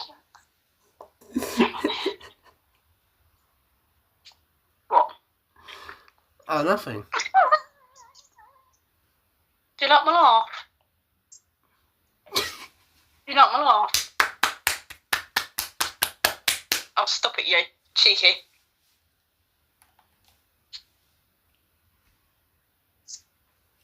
Sniff. Keep pointing at me. Keep pointing at me. I'll smash your jewellery.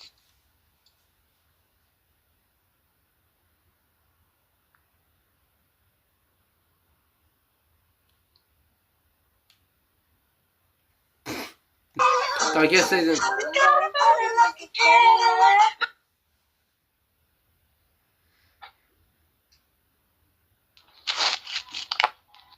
can't even talk, bro.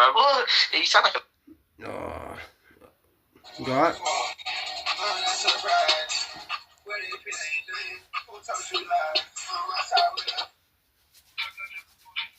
What are you?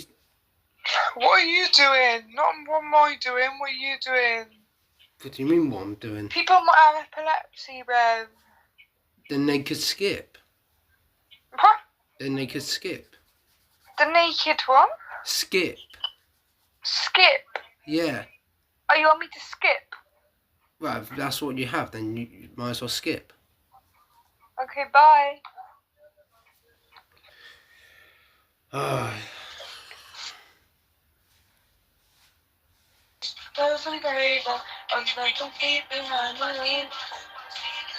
Once I was living. Tells. Asking what cream is he using? Hey, lady. Huh? Nothing. Wait, was he the one that you were like, oh? What? Whoa. Yeah, you're just yapping. There's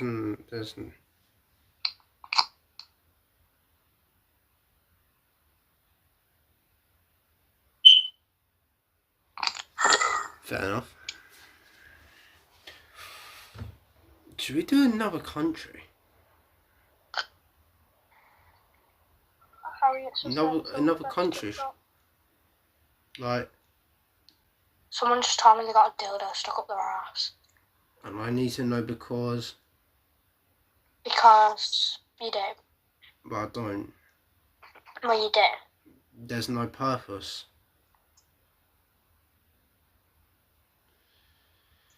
Yeah, these people are weird, boy. Stop. Like, well, I'm not even trying to make any sort of inappropriate talk. I don't even make any sort of inappropriate talk with. Like, no, I'm not really. It's not something I would do. It's not. I'm not that type of person. That's Hello, I don't know. Hey. What's up, Twinkie? You there? What's that? That's all. No, he's chatting shit. He's chatting shit. He's chatting fair, bro. You're chatting shit. You can hear me talking with you scrubby little ears. And the smirk peeking out. He wants to see your ears. You want to see my ears? He's got a thing for ears. Listen. Are you telling us to listen?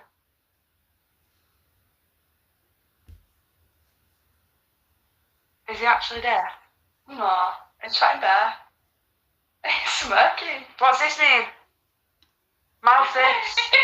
Mouth this. What's this mean? You don't know. yeah, fair enough.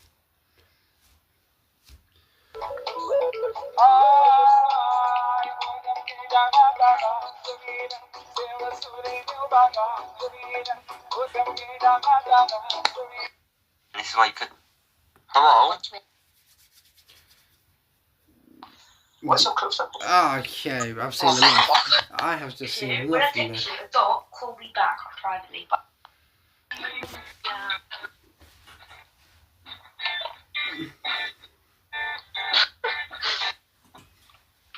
What are you doing? Eating sweets. Yeah, what sweets? Busy. Yeah, terrible choice. They're just in a fucking bucket. No, not a bucket. Box. Or tub. And how many are there?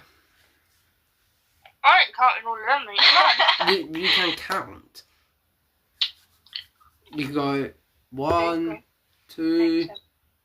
I want to burp in your face. Shut up. That's something I've never heard about, okay? No problem. Yeah, I'm going to skip you.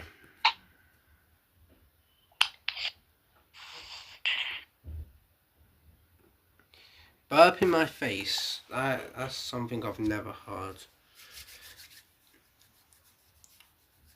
I'm going to get off because this is boring. Frankly, by looking at the time, I think it's time for me to get off.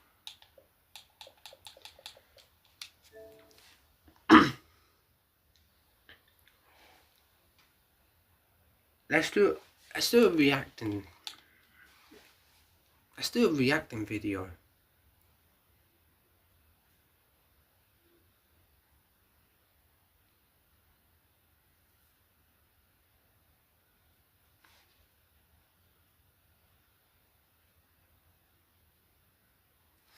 Alright, let's react. Let's actually do a reacting video.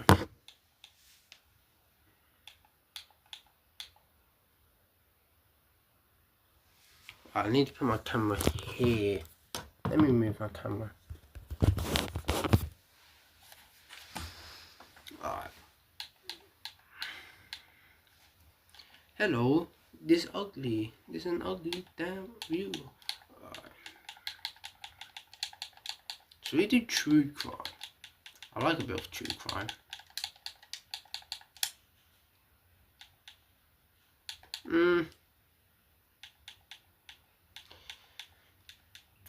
Bit bored.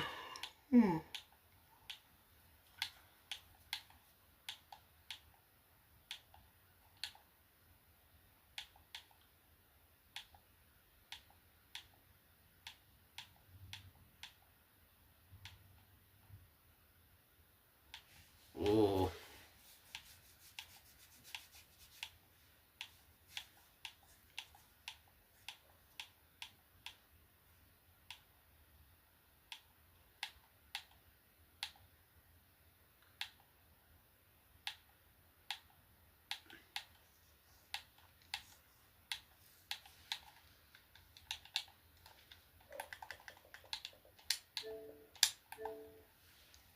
I'm gonna log on to my other account, so that way. Oh, so if I'm going to search up try not to, or put some sort of video that I can react to, so it doesn't actually. The reason why I use my second account so it doesn't mess up my.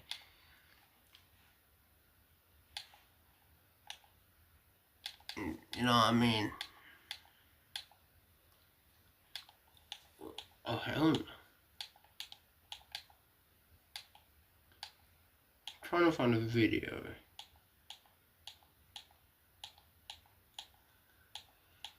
I don't want to watch a video where I've already watched, you know what I mean?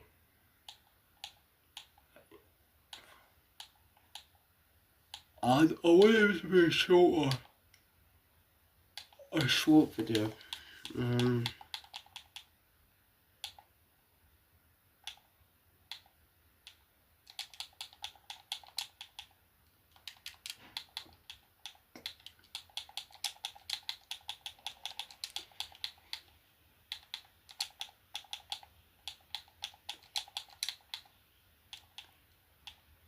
PDF.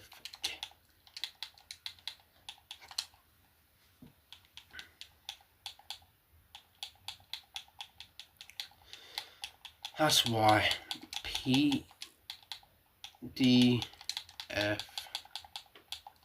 Catch. Alright, we're gonna do a try not to. No. Although we could do that for the next one, but.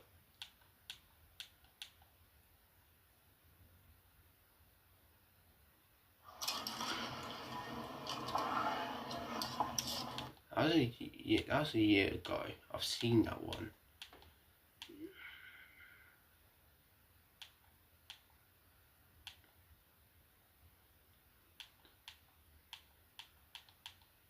Alright, chat, I've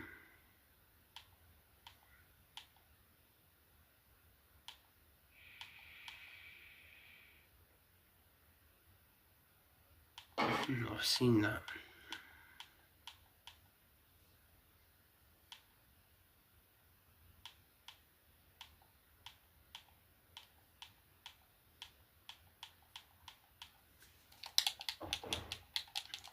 I love you, you love me, let's all have a happy family with us.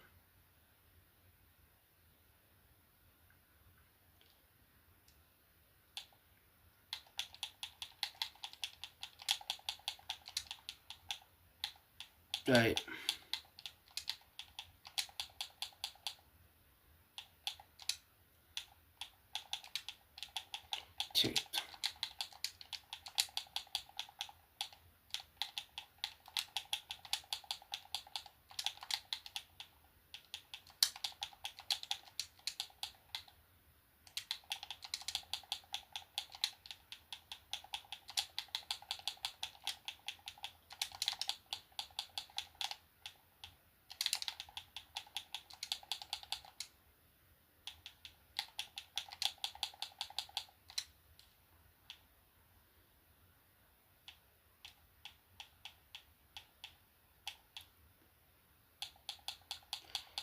Alright, what's...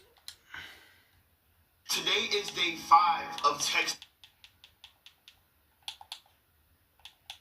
minors every day until I meet Gideon. If he meets me, he's going to jail. If he meets a real minor, he's going to jail. There is no win out of this. I'm going to be meeting up with minors. Whoa! So not only are you going to be texting minors, you're going to be meeting up with them?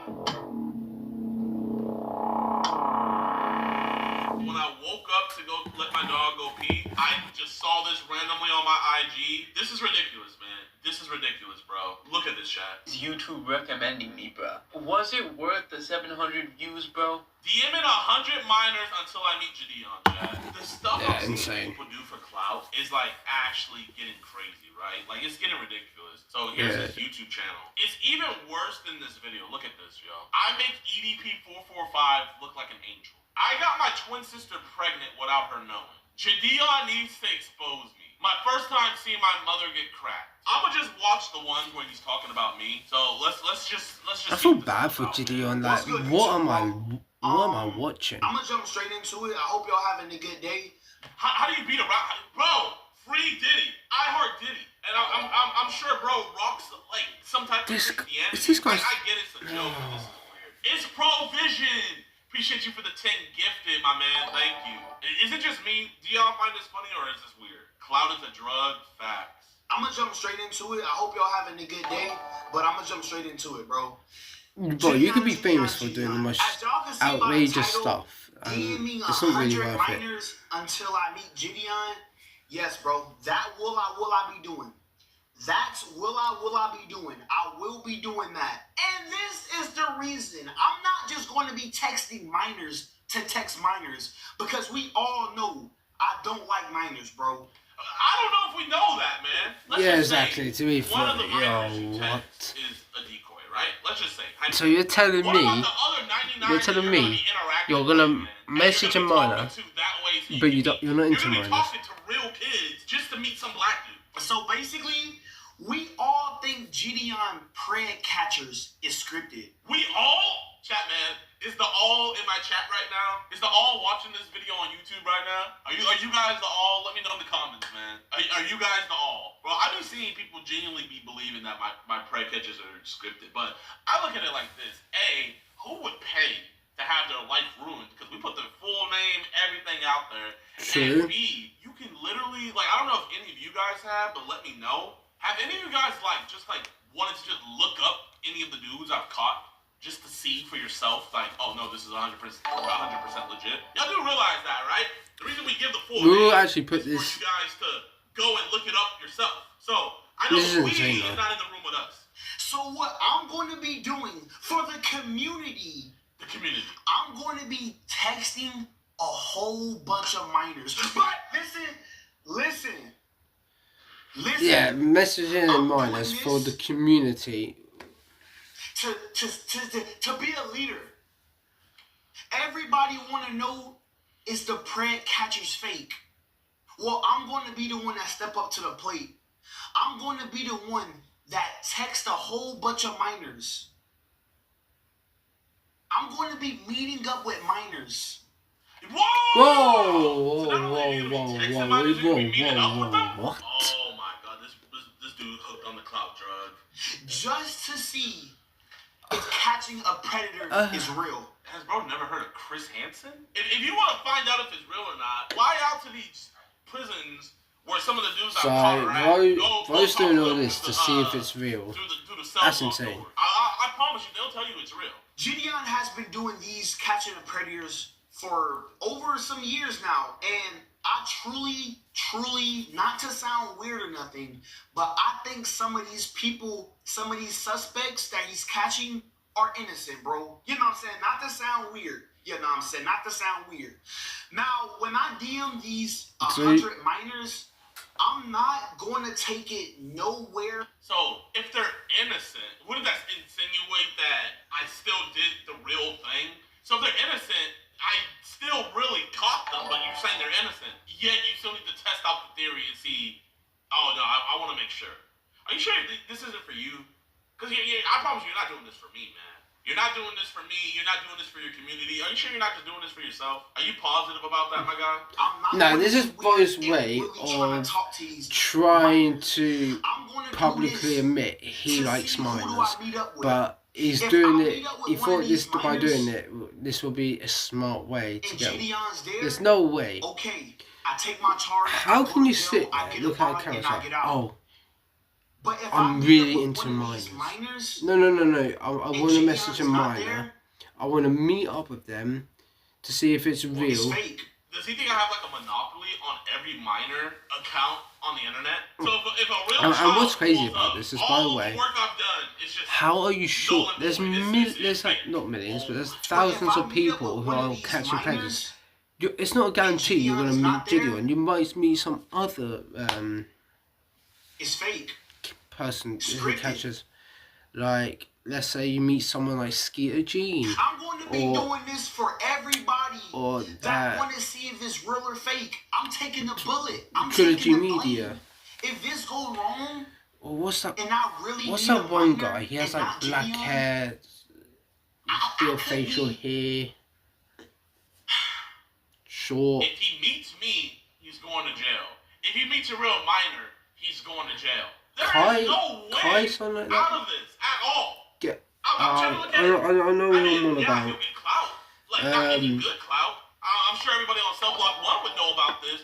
But, bro, what if he meets that where is ginger guy called, I think his name's called Alex or something, but he's friends with Gideon. Do I need to, like look around on the other side? What if he meets Am him? I just two-dimensional? I cannot see a W in this. Or he can meet up one of those people who beats up but this predators is for what a I'm going living. to do. I'm going to be texting these minors. There is a I'm going to be different flirting types with of minors. people. Only for an experiment. Only for an experiment. I'm going to be meeting up with minors. I'm going to be texting minors.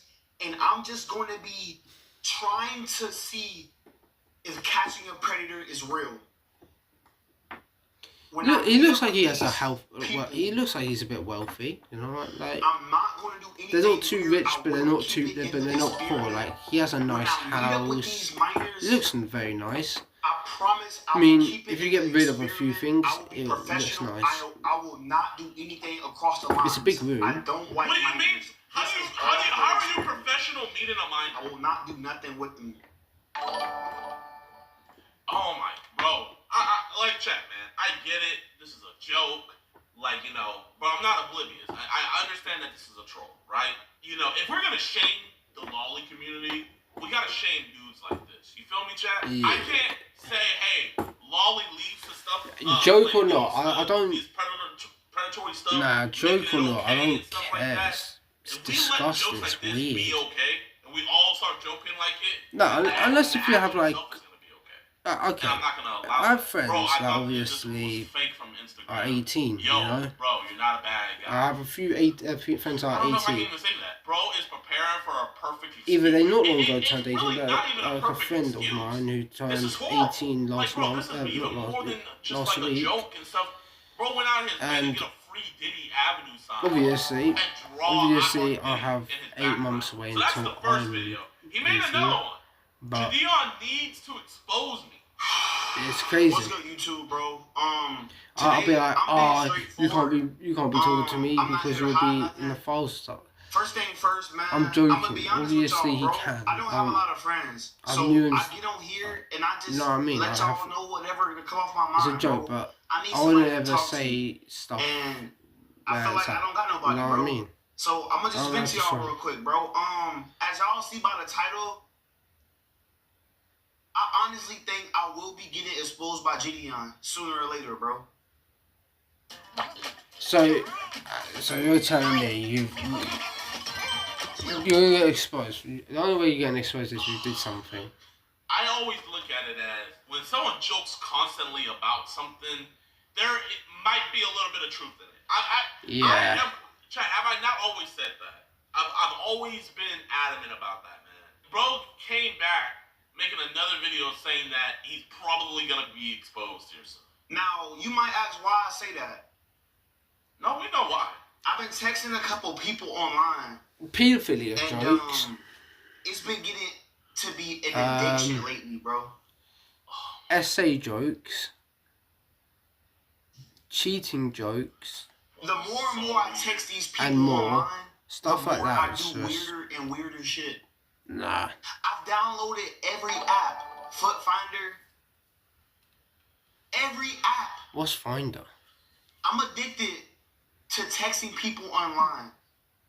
What kind of people? What? I'll admit it, bro. I'm a creep. I'm a weirdo. And I will be exposed by the end of 2026. The end. Remember me telling you this. This is not a call out for help. I just want to come to the front and tell the truth. Tell the truth what I do, what... Bro, man, like, I have not laughed once. If you're gonna at least make a dark humor joke and stuff like that, let it be funny, you know? Like, make me feel No, bad I don't think for he's trying to be funny. I think he's being dead serious. I think he's trying to make a joke about it, but in some ways being really serious. cringy. This is weird. And bro's like doesn't even have a big following yet. Well, he only got 8K on Twitch. I don't like 700 on. I don't know if this is his main YouTube or not, but only 700 on here. And bro, like, let's say he blows up, man. I don't think he will, or at least if he, well, he is right now. But he's blowing up for all the wrong reasons, bro. Everybody's just gonna look at him as a dude that pretended to be a PDF. And it's like, why would you want that moniker on you? You feel me? And, you know, people that run into me, they're like, oh, you're the haircut guy. You're the haircut, like, you know? Like, you're known for what you blow up for. So this is what he's gonna be known for. And he wants to be known for this because he's trying to blow up off of this. I get on these apps.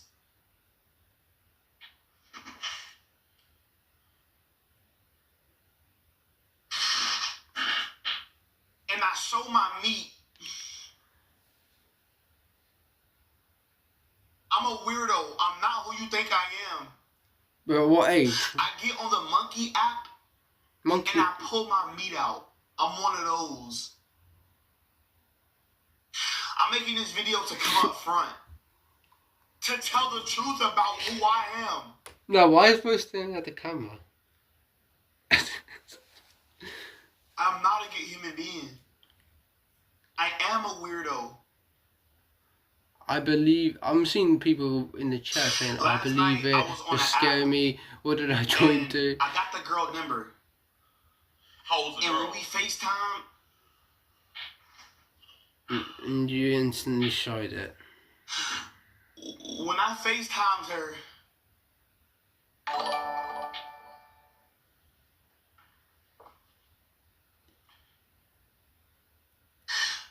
Appreciate you, Kay. she was 12. Ah, she How do you think, she like, was 12, that's his insane. parents feel? Bro, man, like, this is all weird. He's addicted to clout. Listen to a bigger creator, a successful creator that's doing this full time. Not all publicity is good publicity, right? Not at all. Like, What am I listening love to? you guys, man. I used to tell this story a long time on straight, but I'll tell you guys. No, okay. Back in 20- He got me, one of them was funny, but it was random, but the ending part weren't funny. That is, oh, that is just disgusting. That's disgusting. If you use TikTok, Yeah, that is just disgusting.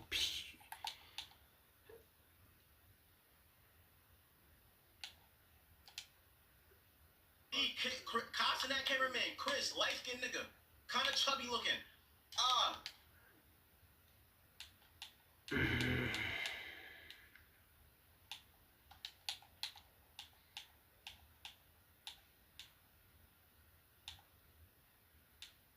This is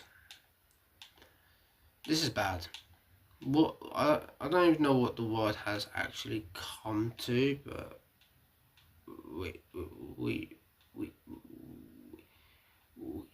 we are cursed. We are cursed. Where am I, queen?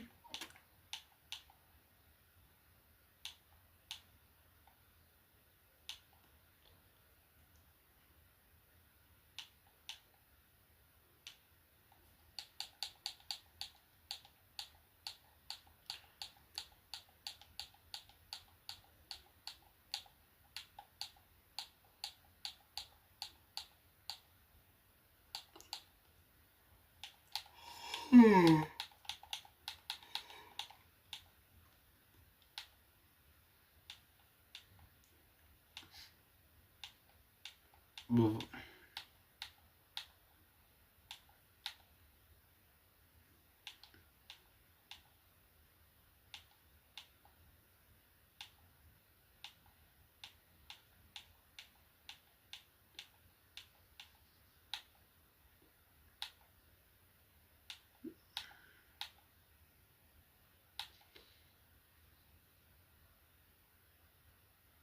Vending machine killer. On April 30th, 1985, a 45-year-old truck driver stopped near a vending machine in... okay, let's watch this, Vending machine killer. On April 30th, 1985, a 45-year-old truck driver stopped near a vending machine in Fukuyama, Japan. He was exhausted from work and was looking for an energy drink to help him power through the rest of the day. When he approached the vending machine, however, he noticed something surprising.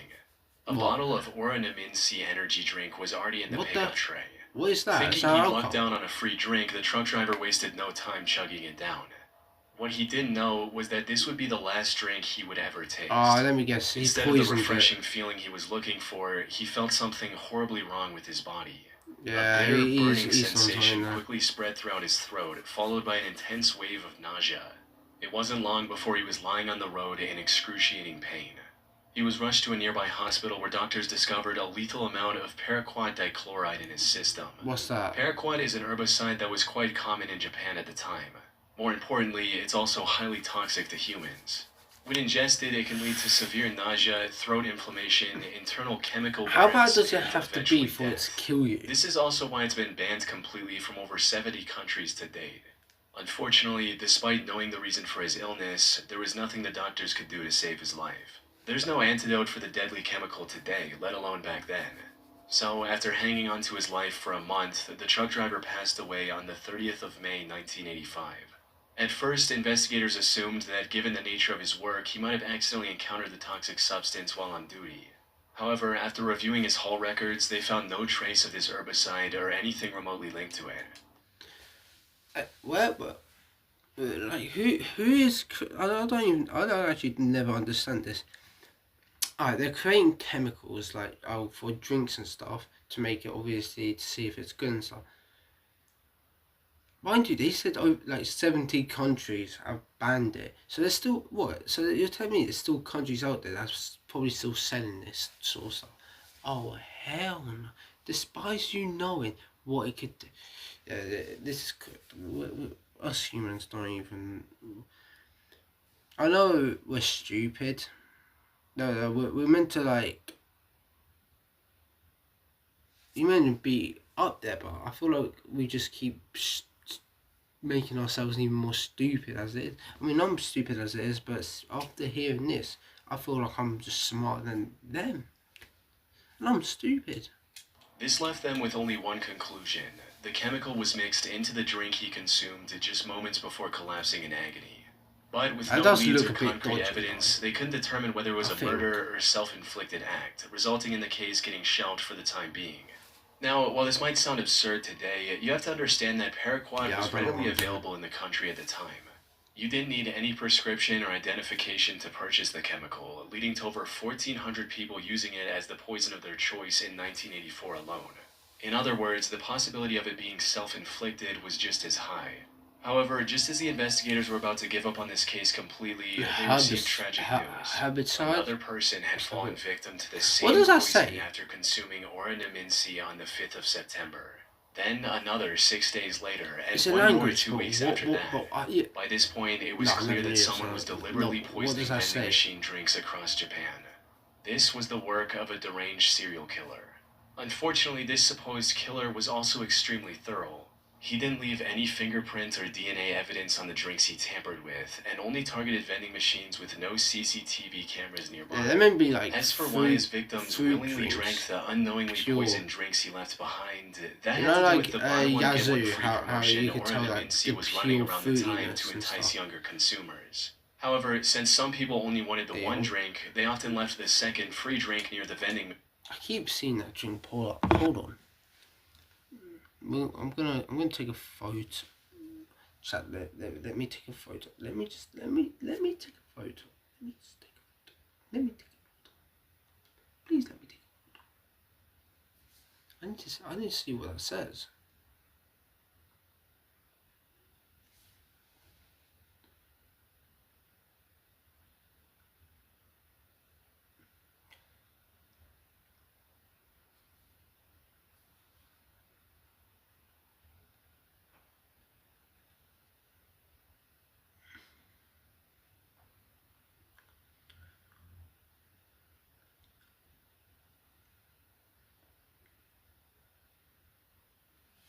Hold on, we're gonna figure out. We're figuring out. It says, Owenami sea drink.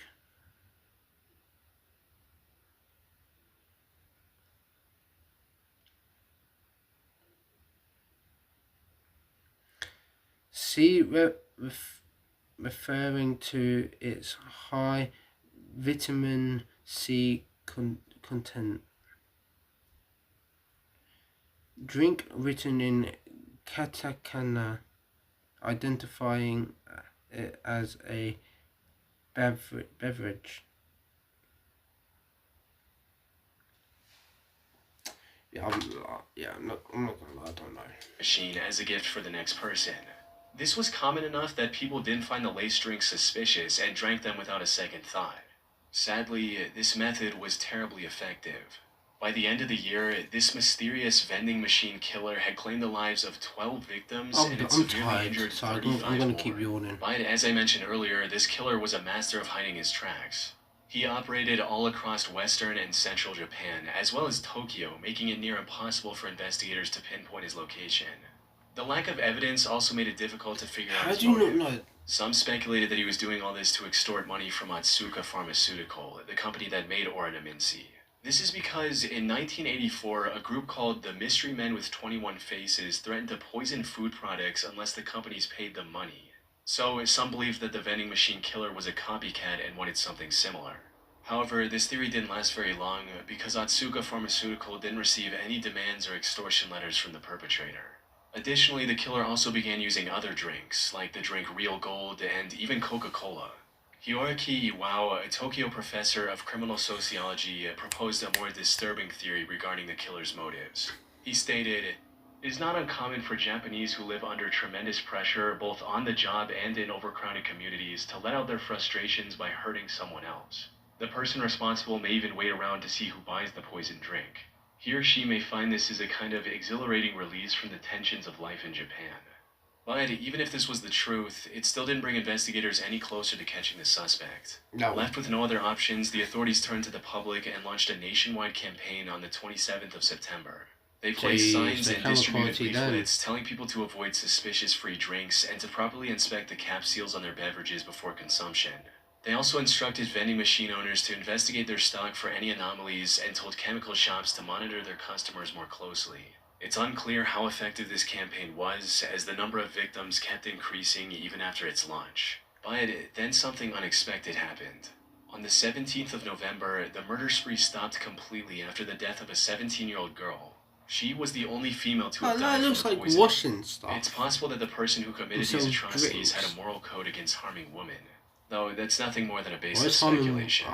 Due to the complete lack of evidence, the vending machine killer was never identified, cementing this case as one of the most chilling, unsolved mysteries in Japanese history.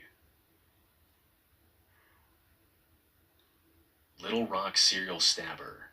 On April 11, 2021, the Little Rock Police Department received a distress call from South Pulaski Street regarding a potential homicide. When they arrived at the scene, they found a middle-aged woman lying on the street with stab wounds all over her body.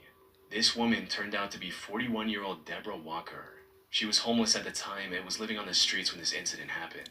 She was quickly taken to the hospital where medical staff discovered that she had been stabbed at least 15 times. Despite lying on the street, bleeding for what may have been hours, she miraculously survived and managed to regain consciousness the same day. Investigators also visited her in the hospital to gather any information she could provide about her attacker. Unfortunately, she was attacked somewhere between 1 and 4 a.m. It was still dark outside, and all that she saw was that her attacker was a tall, African-American male with a slender build. Now, in most other similar cases, such limited information would hardly be enough to generate any leads. But in this instance, the description Deborah provided left the investigators in disbelief. Female. That's because her attacker's profile closely matched the perpetrator of another incident that took place about 8 months earlier in the I think area. this is on about The victim of that incident was 64-year-old Larry Eugene McChristian. He was living in Little Rock with his daughter Sarah, who was on probation at the time. On the 20th of August 2020, he had a medical emergency and was taken to the hospital in an ambulance. He was discharged from the hospital the next morning. However, when the hospital staff tried to contact Sarah so she could pick him up, she wasn't answering her phone. So they gave Larry the information about a nearby homeless shelter. Don't tell me he killed. Later that day, Sarah came to the hospital looking for her father, only to learn that he'd been discharged hours ago. She then reached out to the homeless facility Larry was told about, but they didn't know anything about his whereabouts either. The only option she had was to file a missing persons report and wait for the police to find Larry. 2 days later, on the 24th of August, Sarah received the call she was waiting for. Tragically, it wasn't the news she had hoped for. According to the official report, the Little Rock Police Department found Larry's body on South Gaines Street at around 2 a.m. They identified him by the hospital discharge papers he had on him. More importantly, he had multiple stab wounds on his body and was unfortunately already dead by the time the police arrived. Oh. His death was declared a homicide, and the investigators began looking for clues almost immediately. This proved quite impossible at first, since there were no witnesses, and there wasn't anything that could be used as evidence at the crime scene. However, after inspecting the surrounding houses, they had a major breakthrough. The CCTV camera outside a nearby house had captured the suspect walking down the street, when suddenly he spots Larry and begins walking towards him. After committing the crime, he tries leaving the area, only to stop, go back, and stab Larry one last time before fleeing. As mentioned earlier, this man matched the profile Deborah gave to the police, leading investigators to believe she was attacked by the same person. While looking into older cases, they also connected the same killer to another How are you not in the area on how are you September not able 23rd, to find this 2020. person? The victim of this incident was 62-year-old Jeff Welch, another homeless man who was living in an abandoned home. On the morning of that day, Jeff's friend found him on the porch of his house with a stab wound on his neck. By this point, the investigators Is knew this they were person dealing just with a deranged killing serial homeless killer. people? However, after just as homeless? they uncovered the connection between the three attacks, another tragedy unfolded. On April 12, 2023, a day after the attack on Deborah Walker, another one of his victims was found on the Wright Avenue overpass. The only thing in common with these four attacks was that they all involved homeless on the kill individuals, streak. and they all happened between 1 and 4 a.m. There seemed to be no clear pattern on how the perpetrator selected his targets. This left the Little Rock I think community he's just terrified choosing to leave their random. homes, fearing they might become the next victim of the serial killer on the loose. After realizing the potential danger of the situation, LRPD began spreading awareness about the man who is now being referred to as the Little Rock Times of Slasher. attack, They 1 also in the turned to the morning to public to 4. ask for any information they could provide on the matter, and even announced a I'm not gonna $20,000 lie, reward. if it's like close around to my area, I'm definitely not going out. I probably would, but on your homes or businesses in I this don't area, know. please contact us at 501. Unfortunately, despite having CCTV footage of the suspect, the Little Rock Slasher was never caught. The case remains a mystery to this day. Or at least that's what the official reports say. While is researching this 2020. case, I came across Mind an you, Arkansas-based all blog called all the the stuff Snarky that we Media have Report. now today. The authors of this blog did their own investigation into the slasher case, and what to they found get was away shocking to say from the murdering least. Put simply, nowadays they is claim to have found the true hard. identity of the killer This after man- talking to multiple locals and Deborah, who, according to their blog, already knew the identity of her attacker. They also uncovered many details about this supposed killer, including his criminal record, which reveals that he has already served 2 prison terms in Arkansas for felony convictions of domestic violence. Also, his history with If you drug know all abuse and this, how it then made him what? very How do you not know the agitated and person? violent. The authors of this blog also claim to have contacted the alleged killer's previous landlord, who gave them this image of the perpetrator. Which begs the question, if they know so much about the slasher, including his legal name, why didn't they give this info to the police? Exactly. That's where the case goes from creepy to bizarre, since, according to them, they've already given everything they had to the relevant authorities. Despite this, the Little Rock police didn't make any progression in catching the serial killer. Snarky Media also published a video of the Little Rock mayor and police chief refusing to answer questions about the case. This seems to hint at something incredibly Yeah, shady they know going on something. behind the scenes. They know That said, something. there's no way for me to confirm if the authors of the snarky media blog are telling the truth. For all we know, their whole investigation is made up, and this is just some random guy who has nothing to do with the 4 attacks, and it's all a ploy to make the Little Rock Police Department look bad. Most of the information they've gathered seems to check out with what's released publicly by the authorities. The only discrepancy in their investigation is the age of the suspect. Officials believe the slasher to be young, possibly in his 20s, but the authors of this blog state that the person they found was 46 years old. Unfortunately, this is where the leads end. Whether snarky media is telling the truth or not remains uncertain. What is certain, however, is that the case remains unsolved to this day. The Little Rock slasher is likely still out there and can continue his murder spree at any moment. Yeah, bro could do a whole... Actually, thanks to Trade Coffee for sponsoring this video. I never considered myself much of a coffee person, but recently I found myself getting really into it, though I quickly found out that it can get extremely expensive if you want to get the good stuff. I'm talking like somewhere around $8 for a single cup of coffee at my local shop. I decided to get my own equipment at home, but I still had to buy the actual coffee itself, which sent me down a rabbit hole of trying to find the most quality coffee for an actual fair price. But don't... Is this a sponsor? Cold brewer, which made it really easy to make, and for a limited time, Trade is giving these away for free when you sign up for a cold brew subscription at drinktrade.com/chilling. That's drinktrade.com/chilling to get your free cold brew maker with select cold brew subscriptions. Smiley face. On February 17, 1997, 21-year-old Patrick McNeil went out with his friends. He spent the evening out drinking with his friends in the Dapper Dog Bar in Manhattan. During this time, he likely drank more than he could handle, resulting in him throwing up in the bar's bathroom before leaving in a highly unstable and disoriented state. Patrick was then seen turning left onto 90th Street, heading in the direction of the East River. This was the last time anyone would see Patrick alive. Following this night out, Patrick vanished into thin air. Despite extensive efforts, authorities found no leads or clues to his whereabouts. That is until April 7, 1997, when Patrick's lifeless body was found in the East River 50 days after his disappearance. Duty Sergeant of the NYPD Special Investigation Division, Kevin Gannon, was called to the scene to assist with the body's recovery and examination. Kevin had been a seasoned detective for years, and by this point there was little that could surprise him. However, the circumstances surrounding Patrick's death disturbed him to his core. The more he looked into it, the more strange the situation became. For instance, Kevin noted that Patrick's body wasn't decomposed enough to have been floating in the river for a week, let alone the past 50 days. He also found burn marks on Patrick's body, hinting at the possibility of him being restrained prior to his death. Kevin knew that something wasn't right. Unfortunately, due to the complete lack of evidence pointing to the contrary, Patrick's death was ruled as an accident. Kevin kept thinking over this feeling for the next year before coming across a case that reinforced his suspicions even further. On February 13, 1998, another body was found in the same stretch of water. This body was later identified as 22-year-old Lawrence R. Andrews, who had gone missing on New Year's Eve after celebrating the event with his friends in Times Square. So it says there's someone who's still out there who's done something in 1998 and they done it again. Within yards of each other. Both of them were also young Caucasian males and were on track to have successful careers. Yeah, there has been 20 years. They both disappeared in one of the most crowded cities in the world without any trace as well. 2 years later? Most importantly, Kevin also found similar oddities in both cases, where the bodies were a lot less decomposed than they should have been, and there were burn marks indicating possible restraints before their death. Lawrence's case prompted Kevin to look for other similar cases across the U.S. He enlisted the help of fellow detective Anthony Duarte and a criminal justice professor, Dr. Lee Gilbertson. Together, they began investigating these cases, and soon a chilling pattern began to emerge.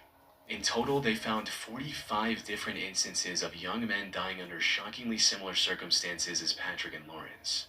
Most of them went out for a night of drinking, became more intoxicated than usual, disappeared shortly after, and were later found dead in some body of water. So they get drunk, Almost all of them go were also missing, Caucasian and then and their on track bodies to have are a found. high-paying career like engineering after college.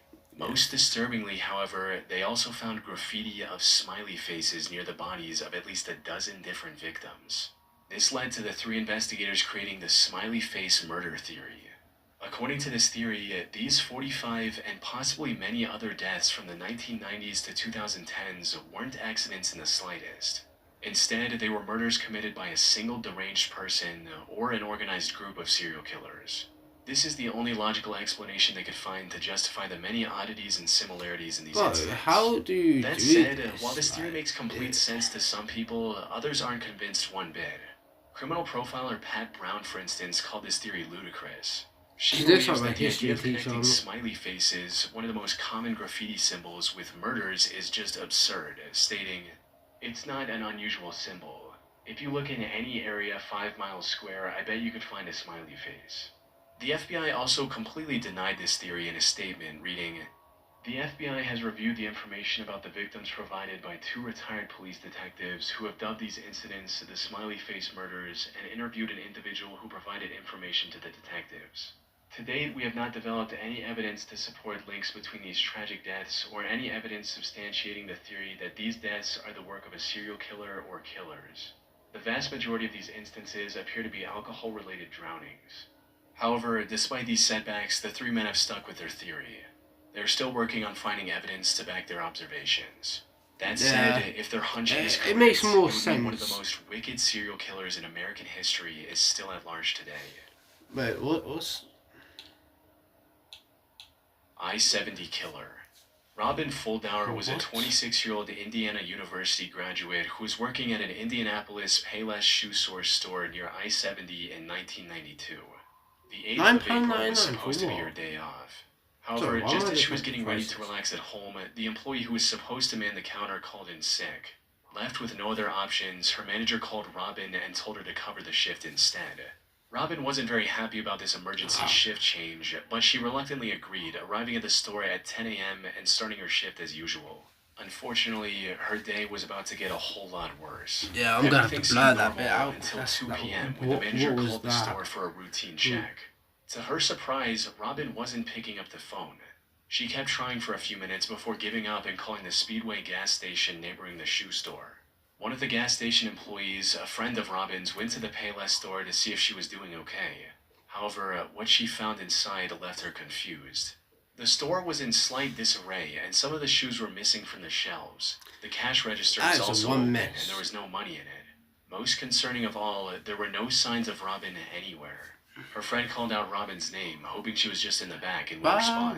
But when she didn't hear anything from Robin after minutes of standing in the store, she became worried and called the police at around 2:20 p.m. The cops arrived within minutes and began searching the store for clues on Robin's whereabouts. And it wasn't long before they made a devastating discovery. They found Robin lying in the store's back office, covered in blood. It was already too late. During questioning, an employee from the store across the street claimed to have seen a strange man loitering around the shoe store a couple hours earlier. According to this employee, the man sat on the curb sometimes I genuinely want to know how do people... They then saw the same man a few minutes later trying to hitch a ride back to Interstate 465, which was about a quarter mile from the store's location. Unfortunately, they were too far away to get a good look at the man's face. Given the money stolen from the register, and without any other leads, investigators filed this as nothing more than a robbery gone wrong. However, they couldn't have been more wrong. Because just 3 days later, something similarly tragic happened to 23-year-old Patricia Smith and 32-year-old Patricia Makers. The two were working at a bridal shop in Wichita along I-70.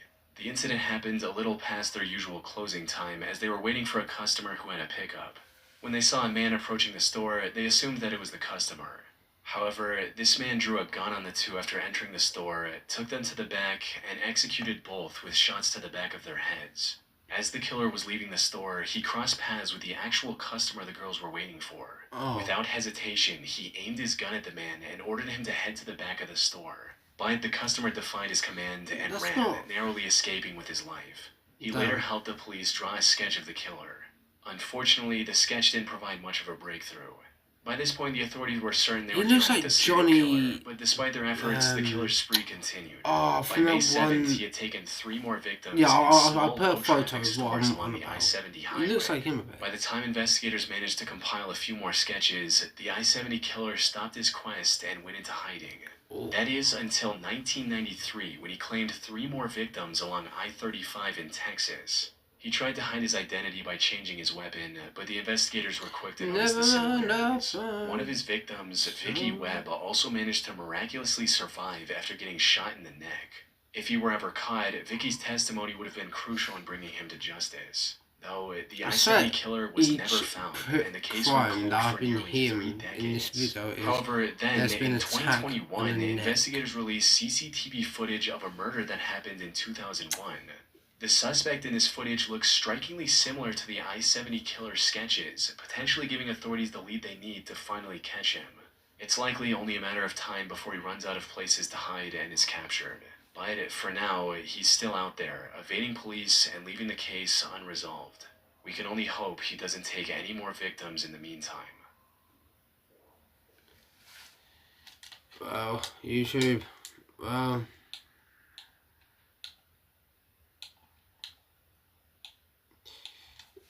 I don't know what to say. That is...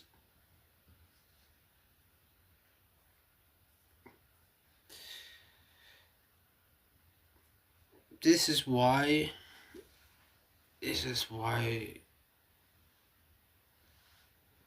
I just know we don't, us humans don't have much time to live. Any of us, because anything could happen, and that's why I ain't really bothered.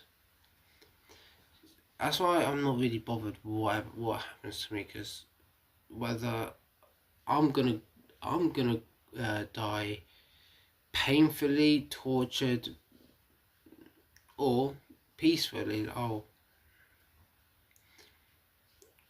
I don't know how I'm gonna die, or I'm gonna be ending up in one of the most horrific crimes. Who knows what would happen? That's why I'm not really bothered in death. Don't let death get to you, but damn, that is... I do hope people get caught, and I also do hope that they show the faces, because sometimes they can, sometimes they can't, just depends. But I really want to see the face, because, man, I want to know who are the people that's been getting away, and are these suspicions true? It was that person that who knows. But I'm gonna end the stream, go sleep, and see you. And I'll be making another YouTube video. 2, maybe because I'll probably do the reacting one as well. Maybe, I don't know. Depends on how I feel. Anyways, end stream. 4 days, 1 word.